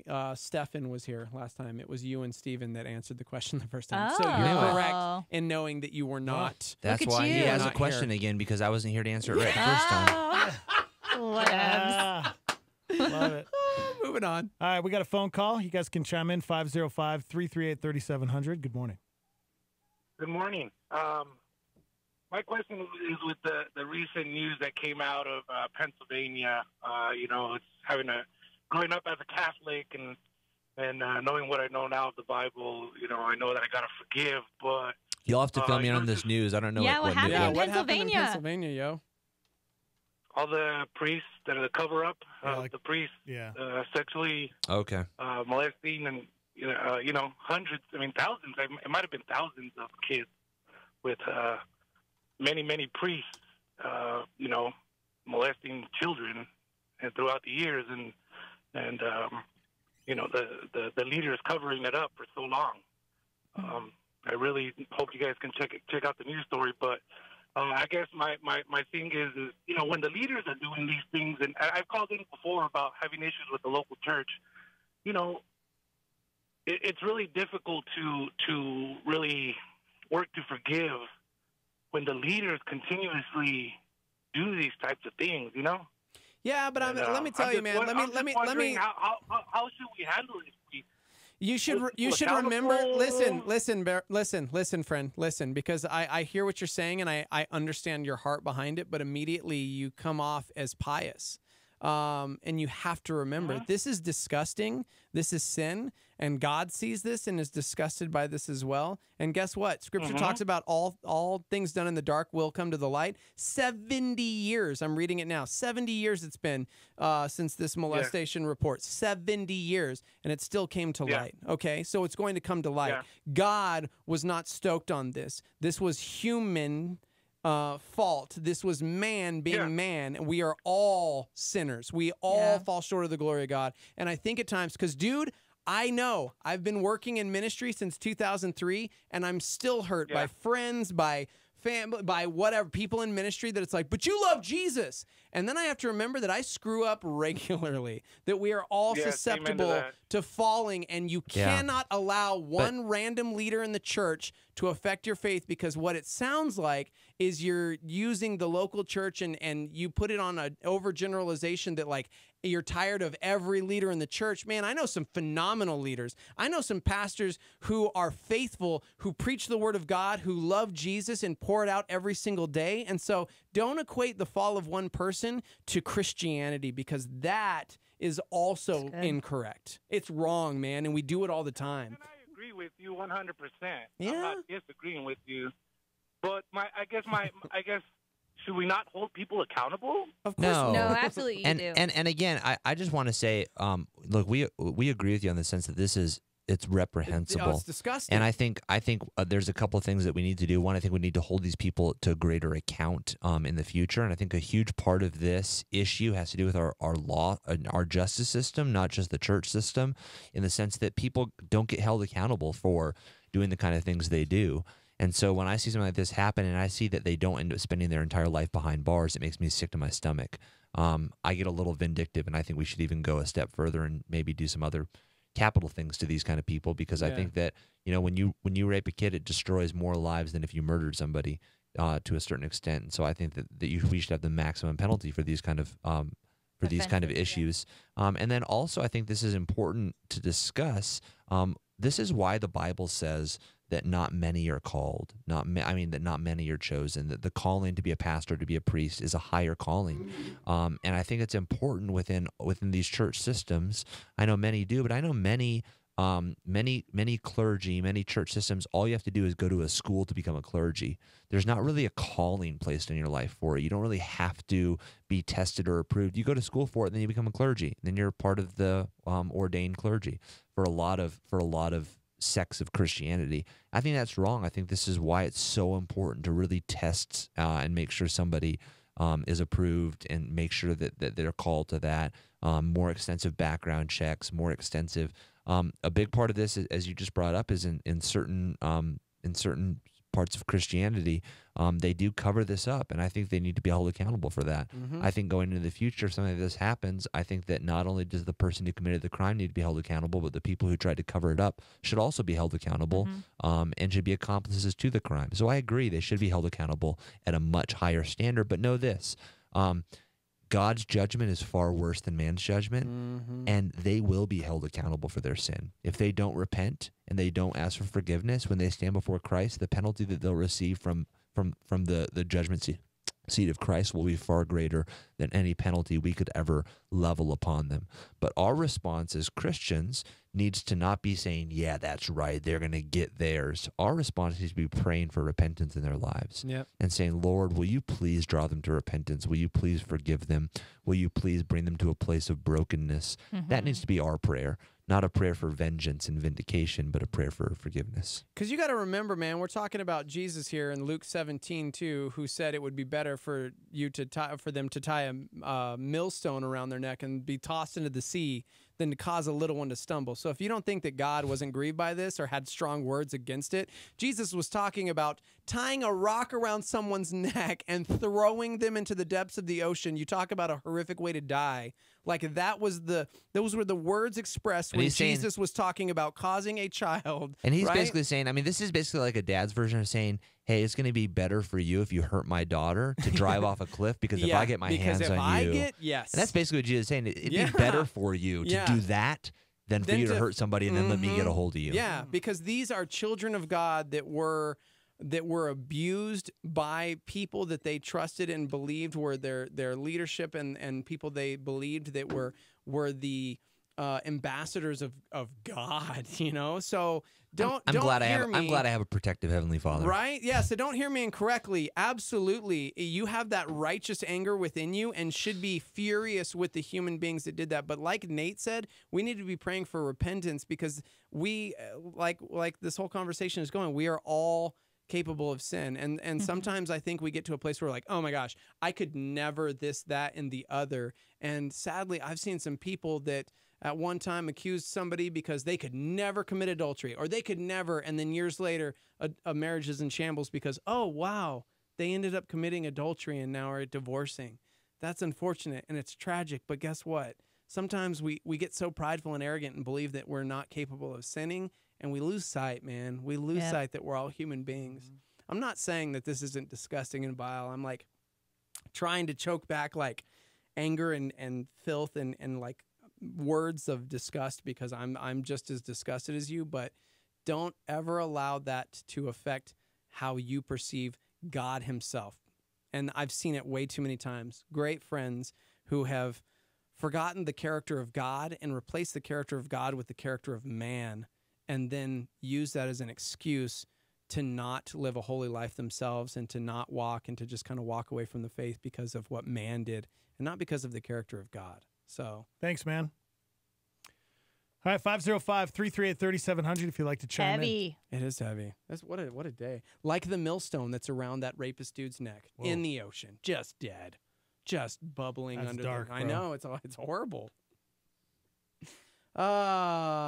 Man. Moving on. We have so many. They're all heavy today. So here we go. She's so heavy. Okay. Is that a song or did you just make that up? Okay, before we move on, how do you feel about the goatee? No comment. Oh, I like it, man. You look like a mechanic. The men love mechanic? Yeah, like you. Thanks, Dex. Now I'm gonna go shave it and beat myself. Hey, okay, mine probably won't. Beat yourself. Probably, yeah. You know, with like the whip, like because no, he's like gonna my face. Yeah. So, because I'm a mechanic. I wasn't gonna say that at all. I was gonna say like a conquistador or something. It's Oh, like even super better? like yeah, dude. A Like Count of conquistador Monte. is better? Yeah, You Count look of Monte pretty tough, Cristo, though. like You look Johnny tough. Depp's out. The way it grows is just. See, the reason, I'm not saying all mechanics are bad guys, Right. but in movies, usually mechanics Yeah. are kind of dirty, sleazy guys. Yeah. Well, you're kind of a dirty guy with that It's, goatee. you know what it is? It's because you got a backwards trucker cap, and then you've got like a That's holy what- shirt. that's why. So You got that's the whole it's getup. the whole You got the whole package. package Shoot going girl. on The grease, right now. man. You need the grease. You look like the stand-in for Jax Teller. So totally. That's better. that is better. But that's what you better. look like. If that cap was black Yeah. and you had white shoes on, you would be Jax And Teller. glasses. Yes. So okay, moving. It looks good. You gonna keep it for a while? I'm gonna Please join a do. biker gang. I like it, man. Please do, And I'm because gonna I actually a biker like gang it. that takes out anyone who calls other people mechanics. It's very frivolously. It's very Charlie Hunnam of you. It So hey, Who dat? yes, Charlie I love Hunnam. this. Oh wait, phone call. I was gonna do this. Sorry, man. Phone calls come first, Okay. dude. Good morning. Hey, man. Hey, Is it Theology Thursday today or No. No, How'd you it's not. know? Shock Therapy Live. No. No. The Thursday. Yeah. Did you have a theology question? kind of? I was You just, should email wondering me. if you You're guys so can, serious.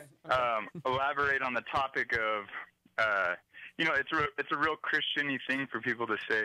Just because you're a Christian doesn't mean you need to be walked on or let yourself get walked all over. But reading the New Testament, I kind of disagree and kind of what the apostles and disciples and Jesus kind of did. That's kind of the thing there. So, man, God, this could get into a giant discussion because I'm like, do you have a specific example of something going on in your life, or is it just a general question of getting walked? Because that's so broad. Just a general question. Because we are called to turn the other cheek, but I think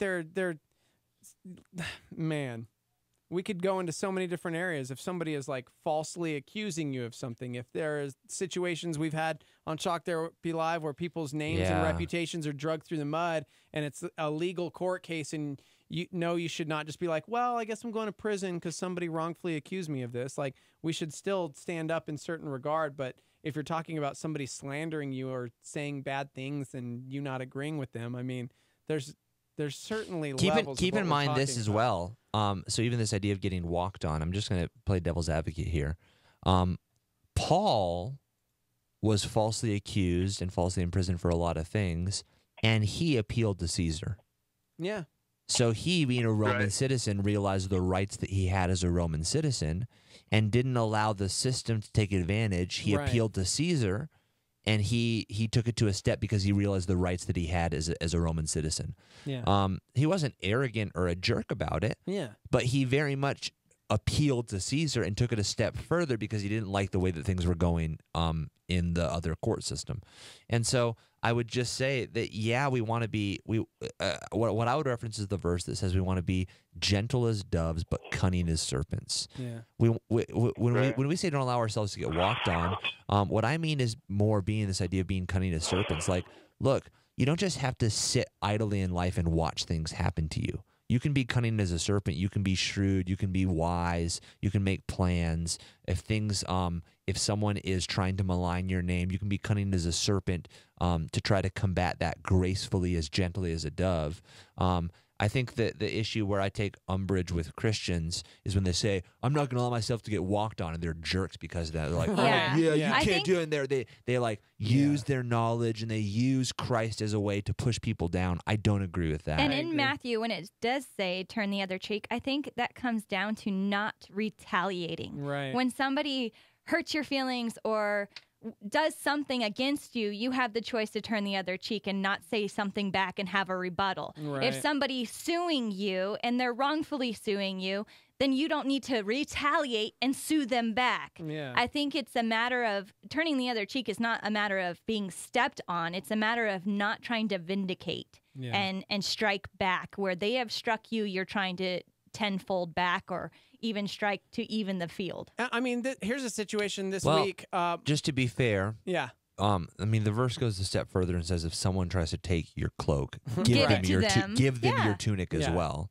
So that's beyond just not retaliating. That's Going out of your way for, To bless yeah. them. Yeah.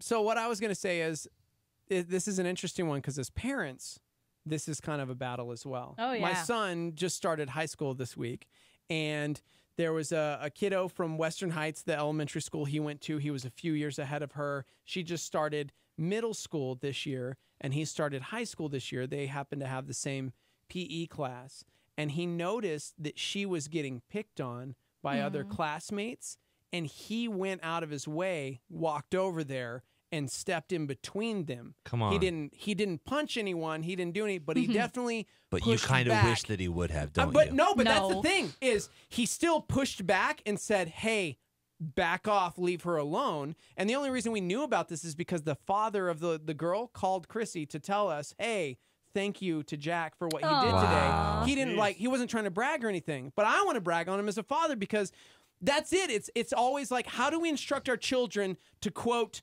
not get bullied or how to handle bullies? And that becomes one of the most contentious conversations we have on the morning show because some are like, you should always stand up for yourself. And I'm like, but to what end? Like, He was able to disarm the situation. They walked away and now know that they best not mess with this girl because she's under his protection. Right. She's kind of older brother-looking guy. For me, the way I've always phrased it to my kids is don't initiate something. Yeah. But if you're protecting somebody or you're Absolutely. protecting yourself, yes. then because we get to the Bible, Psalm 82, 3-4 says, "Give justice to the weak and the fatherless, maintain the right of the afflicted and the destitute, rescue the weak and the needy, deliver them from the hand of the wicked."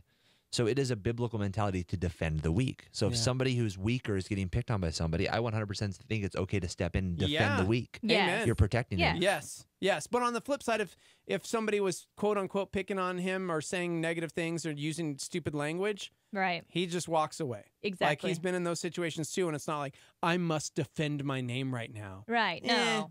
And that's just where machismo turning and the whatever. other cheek comes in. Yes. So that's why I wanted to clarify, because I do think we can just overgeneralize and go, and then we do become doormats for people because we're like, well, it's okay, covered in the blood of Jesus. So I'm like, that's cool, man. Just Jesus has got me.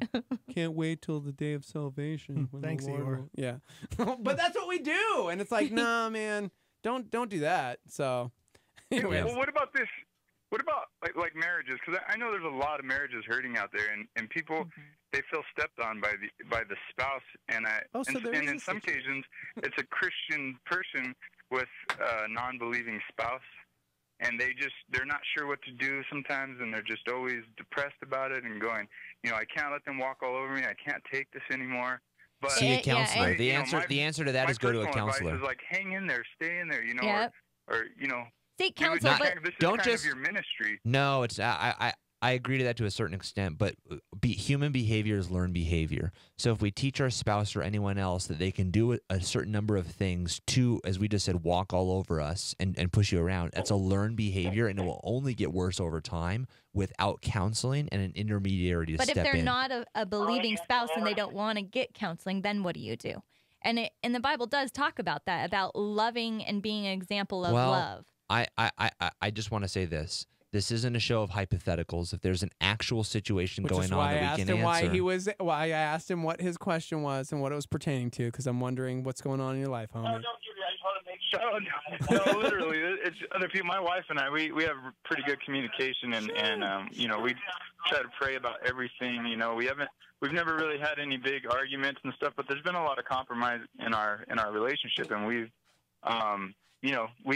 put down our pride in a lot of cases, and sometimes let the other person win, so to speak, and then talk about it later. But we're constantly around people that are having hurting marriages and that are on the brink of divorce, and it's hard. And in some cases, in multiple cases, that the person will be a Christian and the other person in their relationship is not, and that's like the hardest struggle for them, because they can't use biblical terms. They can't talk to the other person about God because it doesn't make sense to them, and it just now really I agree, but I will say this: the idea of mutual submission in marriage, it is a truth that whether you're a Christian or not a Christian, if you follow the principles of mutual submission, it will make your marriage better. There are certain truths and promises of the Bible that are true regardless of whether or not a Christian does them or not. Yeah. And this is one of those truths. Mutual submission, if a marriage only ever works in one-way submission, it becomes a very volatile relationship. Yep. A marriage has to have mutual submission. Without mutual submission, it just doesn't work. And so this is one of those principles that, again, it can apply to everybody. And so when we get into the idea of a married spouse, or the one's a believer and one's not a believer, if the believer only ever submits in that relationship, it will not be a healthy relationship. In the same way that if it was reversed and the non-believer only submitted and the Christian was the dominator, it does not work. There has to be mutual submission in a relationship. Yeah, I agree. Well, good, because we got a great marriage question. Thanks, Thank you bro. for setting up the call. Awesome. Perfect. We got a text that I've been trying to do for 40 minutes. Okay, go ahead Can we and do go. this? Let's Okay. do this. Hurry. Okay. Good morning. Wait a second. I just want to say, you said you've been trying to do it for 40 minutes. You read another question before that. I did, because of the email question. I was like, well, the email question, it's like Okay, so don't say you've been trying to get to it for 40 minutes because you You're purposely killing avoided time, man. answering You're it. killing time. Go. They sent this in early this morning before Shock Therapy Live. Good morning. When I first got with my husband 3 years ago, my husband and my mom had a decent relationship, which included text messages, time-to-time phone calls. Not heavily, but it wasn't weird to hear if my husband and my mom talked. Over the time we've been together, my mom went through an ugly divorce. In the midst of her divorce, she was acting very standoffish, and my husband says he believes she was jealous of our relationship. And he said he didn't feel like she was very supportive of us. So my husband pulled back with his relationship with my mom. She met another dude. They got married last year. My husband never got a good vibe from my mom's new husband and never wanted to surround himself with my family because of it. We had an altercation with them and stopped talking to them for a short period of time.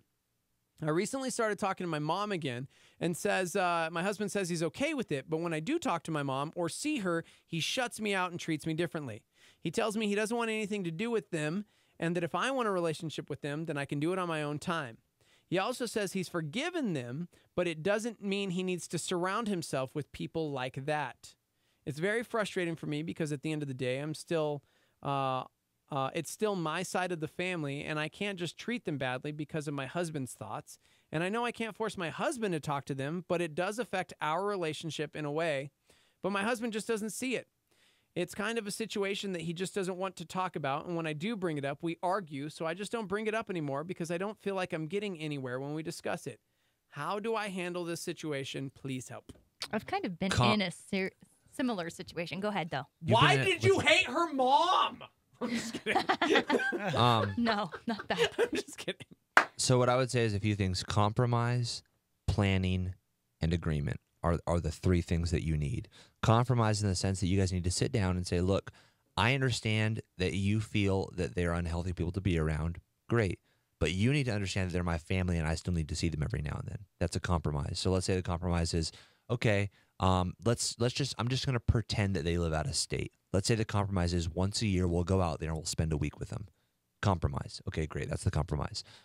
Planning. Planning needs to be in a standpoint of, hey, we're going to go out there and be with them, but if there's certain things that they do, let's say you have kids and there's certain things you don't want your kids to see or your kids to hear, or your kids to experience, you say, if this happens, if they start smoking weed or if they do this, they start getting drunk or they start cussing, then we're going to leave and go stay at a hotel because I don't want the kids to be around that. That's a plan. So what happens is a plan takes out something happening and then you guys not having a plan for it, not knowing what to do. And then he's like, I want to leave. And she's like, no, we should stay. So you compromise and you plan and then you agree on those things. You have an agreement in place that can make it easier when a situation transpires. So those are the three things that I would say. Yeah, and I would just encourage her to express the unusual situation that she's put in. Because not in the sense of, they're my family, blah, blah, blah, blah, but her husband is automatically putting her in the middle. Yeah. And I have been in the middle where it's like, well, no, I don't need to associate with them because I forgive them, I love them, but I don't have to be their friend. Yeah. And I don't have to hang out with them. Yeah, you might not have to, but I can see the resentment and the bitterness that is still in you or the lack their interest of being around them. And that creates stuff inside me emotionally. It puts me in a really hard spot because I love both of you, regardless of what you do or don't do. I love you both, and I need you to come alongside me once in a while, like Nate said, and come and be a part of this family. Not because you desire it, but for my sake. Because this person is constantly put in the middle, not by choice. Not by choice. This is family and your spouse. What's weird is it feels like a family divorce situation where it's like the mom and dad are putting the child in the middle of the situation. So what's also weird is we had like multiple people wanting to know if there's more details we don't know about. Like, I'm sure there are. Why does it sound like the husband and your mom were Had much a thing. closer? Yeah. Right? This is why we always say we like phone calls. Yeah. Because it's like, what else don't we know? Right. And yeah, but I think when it comes down to it, not arguing one person's perspective, not arguing her husband's perspective, not arguing her mom's or this new husband's perspective, but simply expressing and explaining her perspective of being in the middle and how hard that is for her because she's going to love both regardless. Yeah. Boom. That's good. Okay. We got another novel. Whoa, this is great, guys. I jeez. know. I feel like my thumbs would hurt trying to text this. Guys, you much. really need to call in. That's a text? That's a text. Wow. Maybe they had a keyboard Maybe it was- attached or to their speak phone. To text. Dinky So, millennials. yeah. So if Siri checks out at some point, we'll know why. Okay, here we go. Hey guys, this is a person. I'm not going to say their name, even though they told me their name. Longtime listener. Thank you all for what you guys do. Long story short, I'll try and shorten it down. Is actually what they said. My cousin was just married 3 months ago. I was the best man and gave the best man speech, or so I'm told. The truth is, I'm very antisocial. I tend to actually stay away from people in general. I'm only 24 years old. Well, my cousin has been acting out of character. Our family is very strong with our faith. We've been a church-going family, a strong family of connections and outlets, and yet my cousin has been spacey, walking around aimlessly, questioning his faith, condemning himself over worldly accusations such as porn and alcohol, and just not being, quote, good enough. I've told him as long as he lives in the law of the Old Testament, he's going to be subject to fail, because Satan is just waiting for people to say, I will never do this or that again, so he can jump on you and condemn you for your mistakes. I tell him grace is the answer. He's been going to couples counseling with his new wife, but I think he needs more. I think he has more of a mental illness. On my mother's birthday last week, he showed up physically punching the air, claiming to fight demons. My mom prayed for him and prayed over him and proclaimed Christ as his redeemer. Meanwhile, I'm at work. I get home after receiving a text stating that my cousin is at the house and he's acting weird. This comes from my little sister, who is 14. I come in, he's spaced out, staring into space, can't answer simple questions. I tell him we're all attached every day by our demons and we're not alone, nor are we able to physically fight them. I shared with him Colossians 3:2, set your minds on things above, not earthly things. He continues to condemn himself. I'm not sure why. I'm not sure what to do, but he's scaring me and his new wife. Supposedly, the women in the family are holding a meeting about it. I'm not sure they know what to do for him, and I'm not sure where my cousin is. He was always the strongest spiritually, and now he's lost all hope and condemns himself every day. I know we're all fighting a mental battle every day with the other side, but I think he's fueling the wrong side of the fire. Please, please, anything you guys can advise would be appreciated.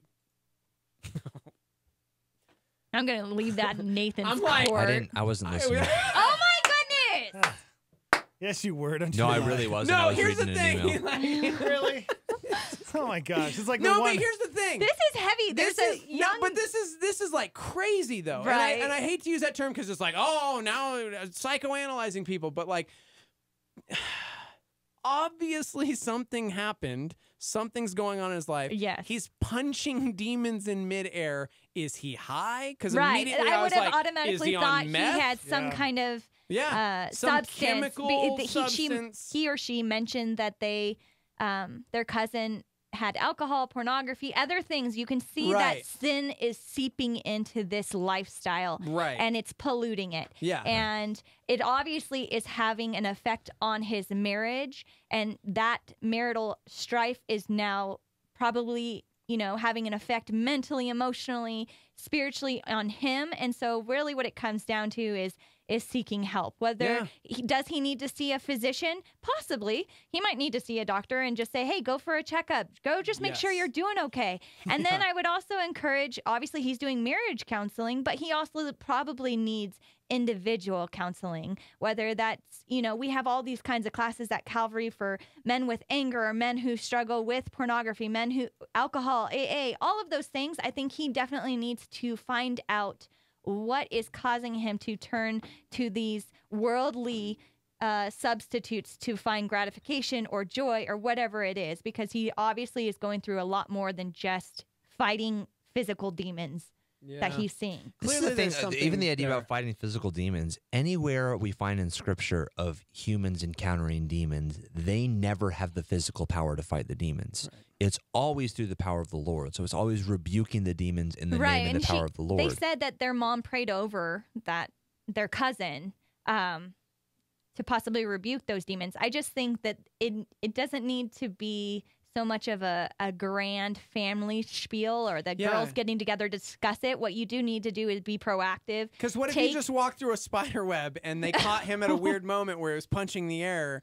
Because you know when you get that feeling, you look like you're punching demons. So maybe it's just a big misunderstanding. You're so stupid. Doctors, counselors, just intervention in that way. But I wouldn't take it to the extreme. If you're his buddy, man at his wedding, I would say, dude, I love you more than just as my cousin. You're one of my best friends. So I want to walk with you through this. Let's go get help together. Yeah. I'll be there by your side. Clearly early 20s, newly married, Yeah, like 3 so months much. married, so many life things, and maybe there's some past sin or some issues that he just never baggage disclosed. he or, brought. Yes, that now it's all crashing down on him. So clearly God's trying to get his attention and things are happening. And yeah. Or he walked through a spider web. Or there was a spider Gwen web. Stefani. I mean, we don't know. Dude. We don't know. What? It's crazy. Stop clearing the spider webs and start killing the spider, man. Ooh, write that my down. That God, was awesome. Thanks, It's Carlos called Whitaker. Carlos Whitaker. Beautiful. Thank you, Carlos. Oh my! You can get his gosh. book on Amazon Oh my or gosh, shut up. I'm sure you can follow him on Instagram, gosh. Twitter. That's You can awesome. find his book. It's a good one. It's called Dude, he's Killing the amazing. Spider. Yeah, dude. Okay. Wow, guys, it's 9:53, and we are Got a quick we one are for out us? You of got a- questions. I don't know Let's what wrap it to up, do. guys. Nate's checked out anyways. Right? Nate, Well, over okay, here- so Nate, I need you to come stand over by Dex real quick because most people were mad when we had the goatee goatee discussion. Come and show Let's- me. No one can see you. You're not in camera. Look at that. Oh! You're so huge. Jax Teller, you are. You're Gosh, tall, bro. Dude. Oh, man. Look at that. Look at how Oh, look at him. Look at how Oh my gosh, you look like a little guy. I'm just a little. That's midget. facebook.com/star88fm Oh, or a little person. youtube.com. Yeah, now you can question how do you kiss that? Yeah. I don't know. Okay, so finally Y'all, on the morning I show, don't we got know. a text in. Janae, how do you kiss that? I don't think do I it. don't think Dex I don't do it. I don't think Dex was thinking when I was up there, how would I kiss him? I don't think that was going through his head. But No. here's the deal. This entire show really has centered around like things you have to do that you don't necessarily want to do, and so you Perfect kiss way to end even it. when it's even when fuzzy. it's weird and gross and it feels like a Yeah. Brillo pad. You know, it was a I know Brillo that's pad. how Now I it's feel like when soft. I kiss him. What? It's so soft. So soft. It's weird. I'm gonna start braiding it soon. Since he always pets himself. The other day she got mad and grabbed it and pulled it. Oh, and I it- did. I did. Wow. Talk about like girls pulling hair. Yeah. I found the man's weakness. You don't Yeah. have to hit in the groin. You just pull the facial hair and they will buckle. Beautiful. Oh, Rosalind has a very serious question for Shock Therapy Live. Wait, where can we see the video that was shown last night before service in the foyer? I couldn't hear it and it looked hilarious. Ah. I am having so much fun with those. If you guys are not coming to Bible from 30,000 feet, you're missing out. You check in, you get a boarding pass, you can watch the Some news pretzels with and us. water. Are you kidding me? You just spit all over me. I'm just excited. Nothing in life is that exciting.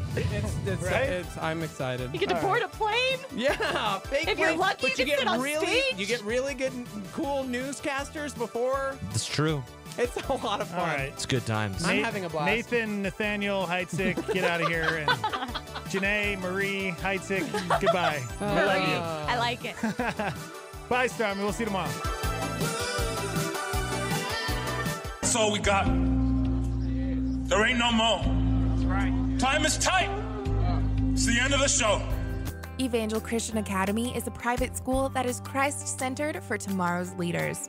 With affordable tuition, small classes, a great sports program, and a secure facility, Evangel strives to equip students for the work God has for them. Our high school utilizes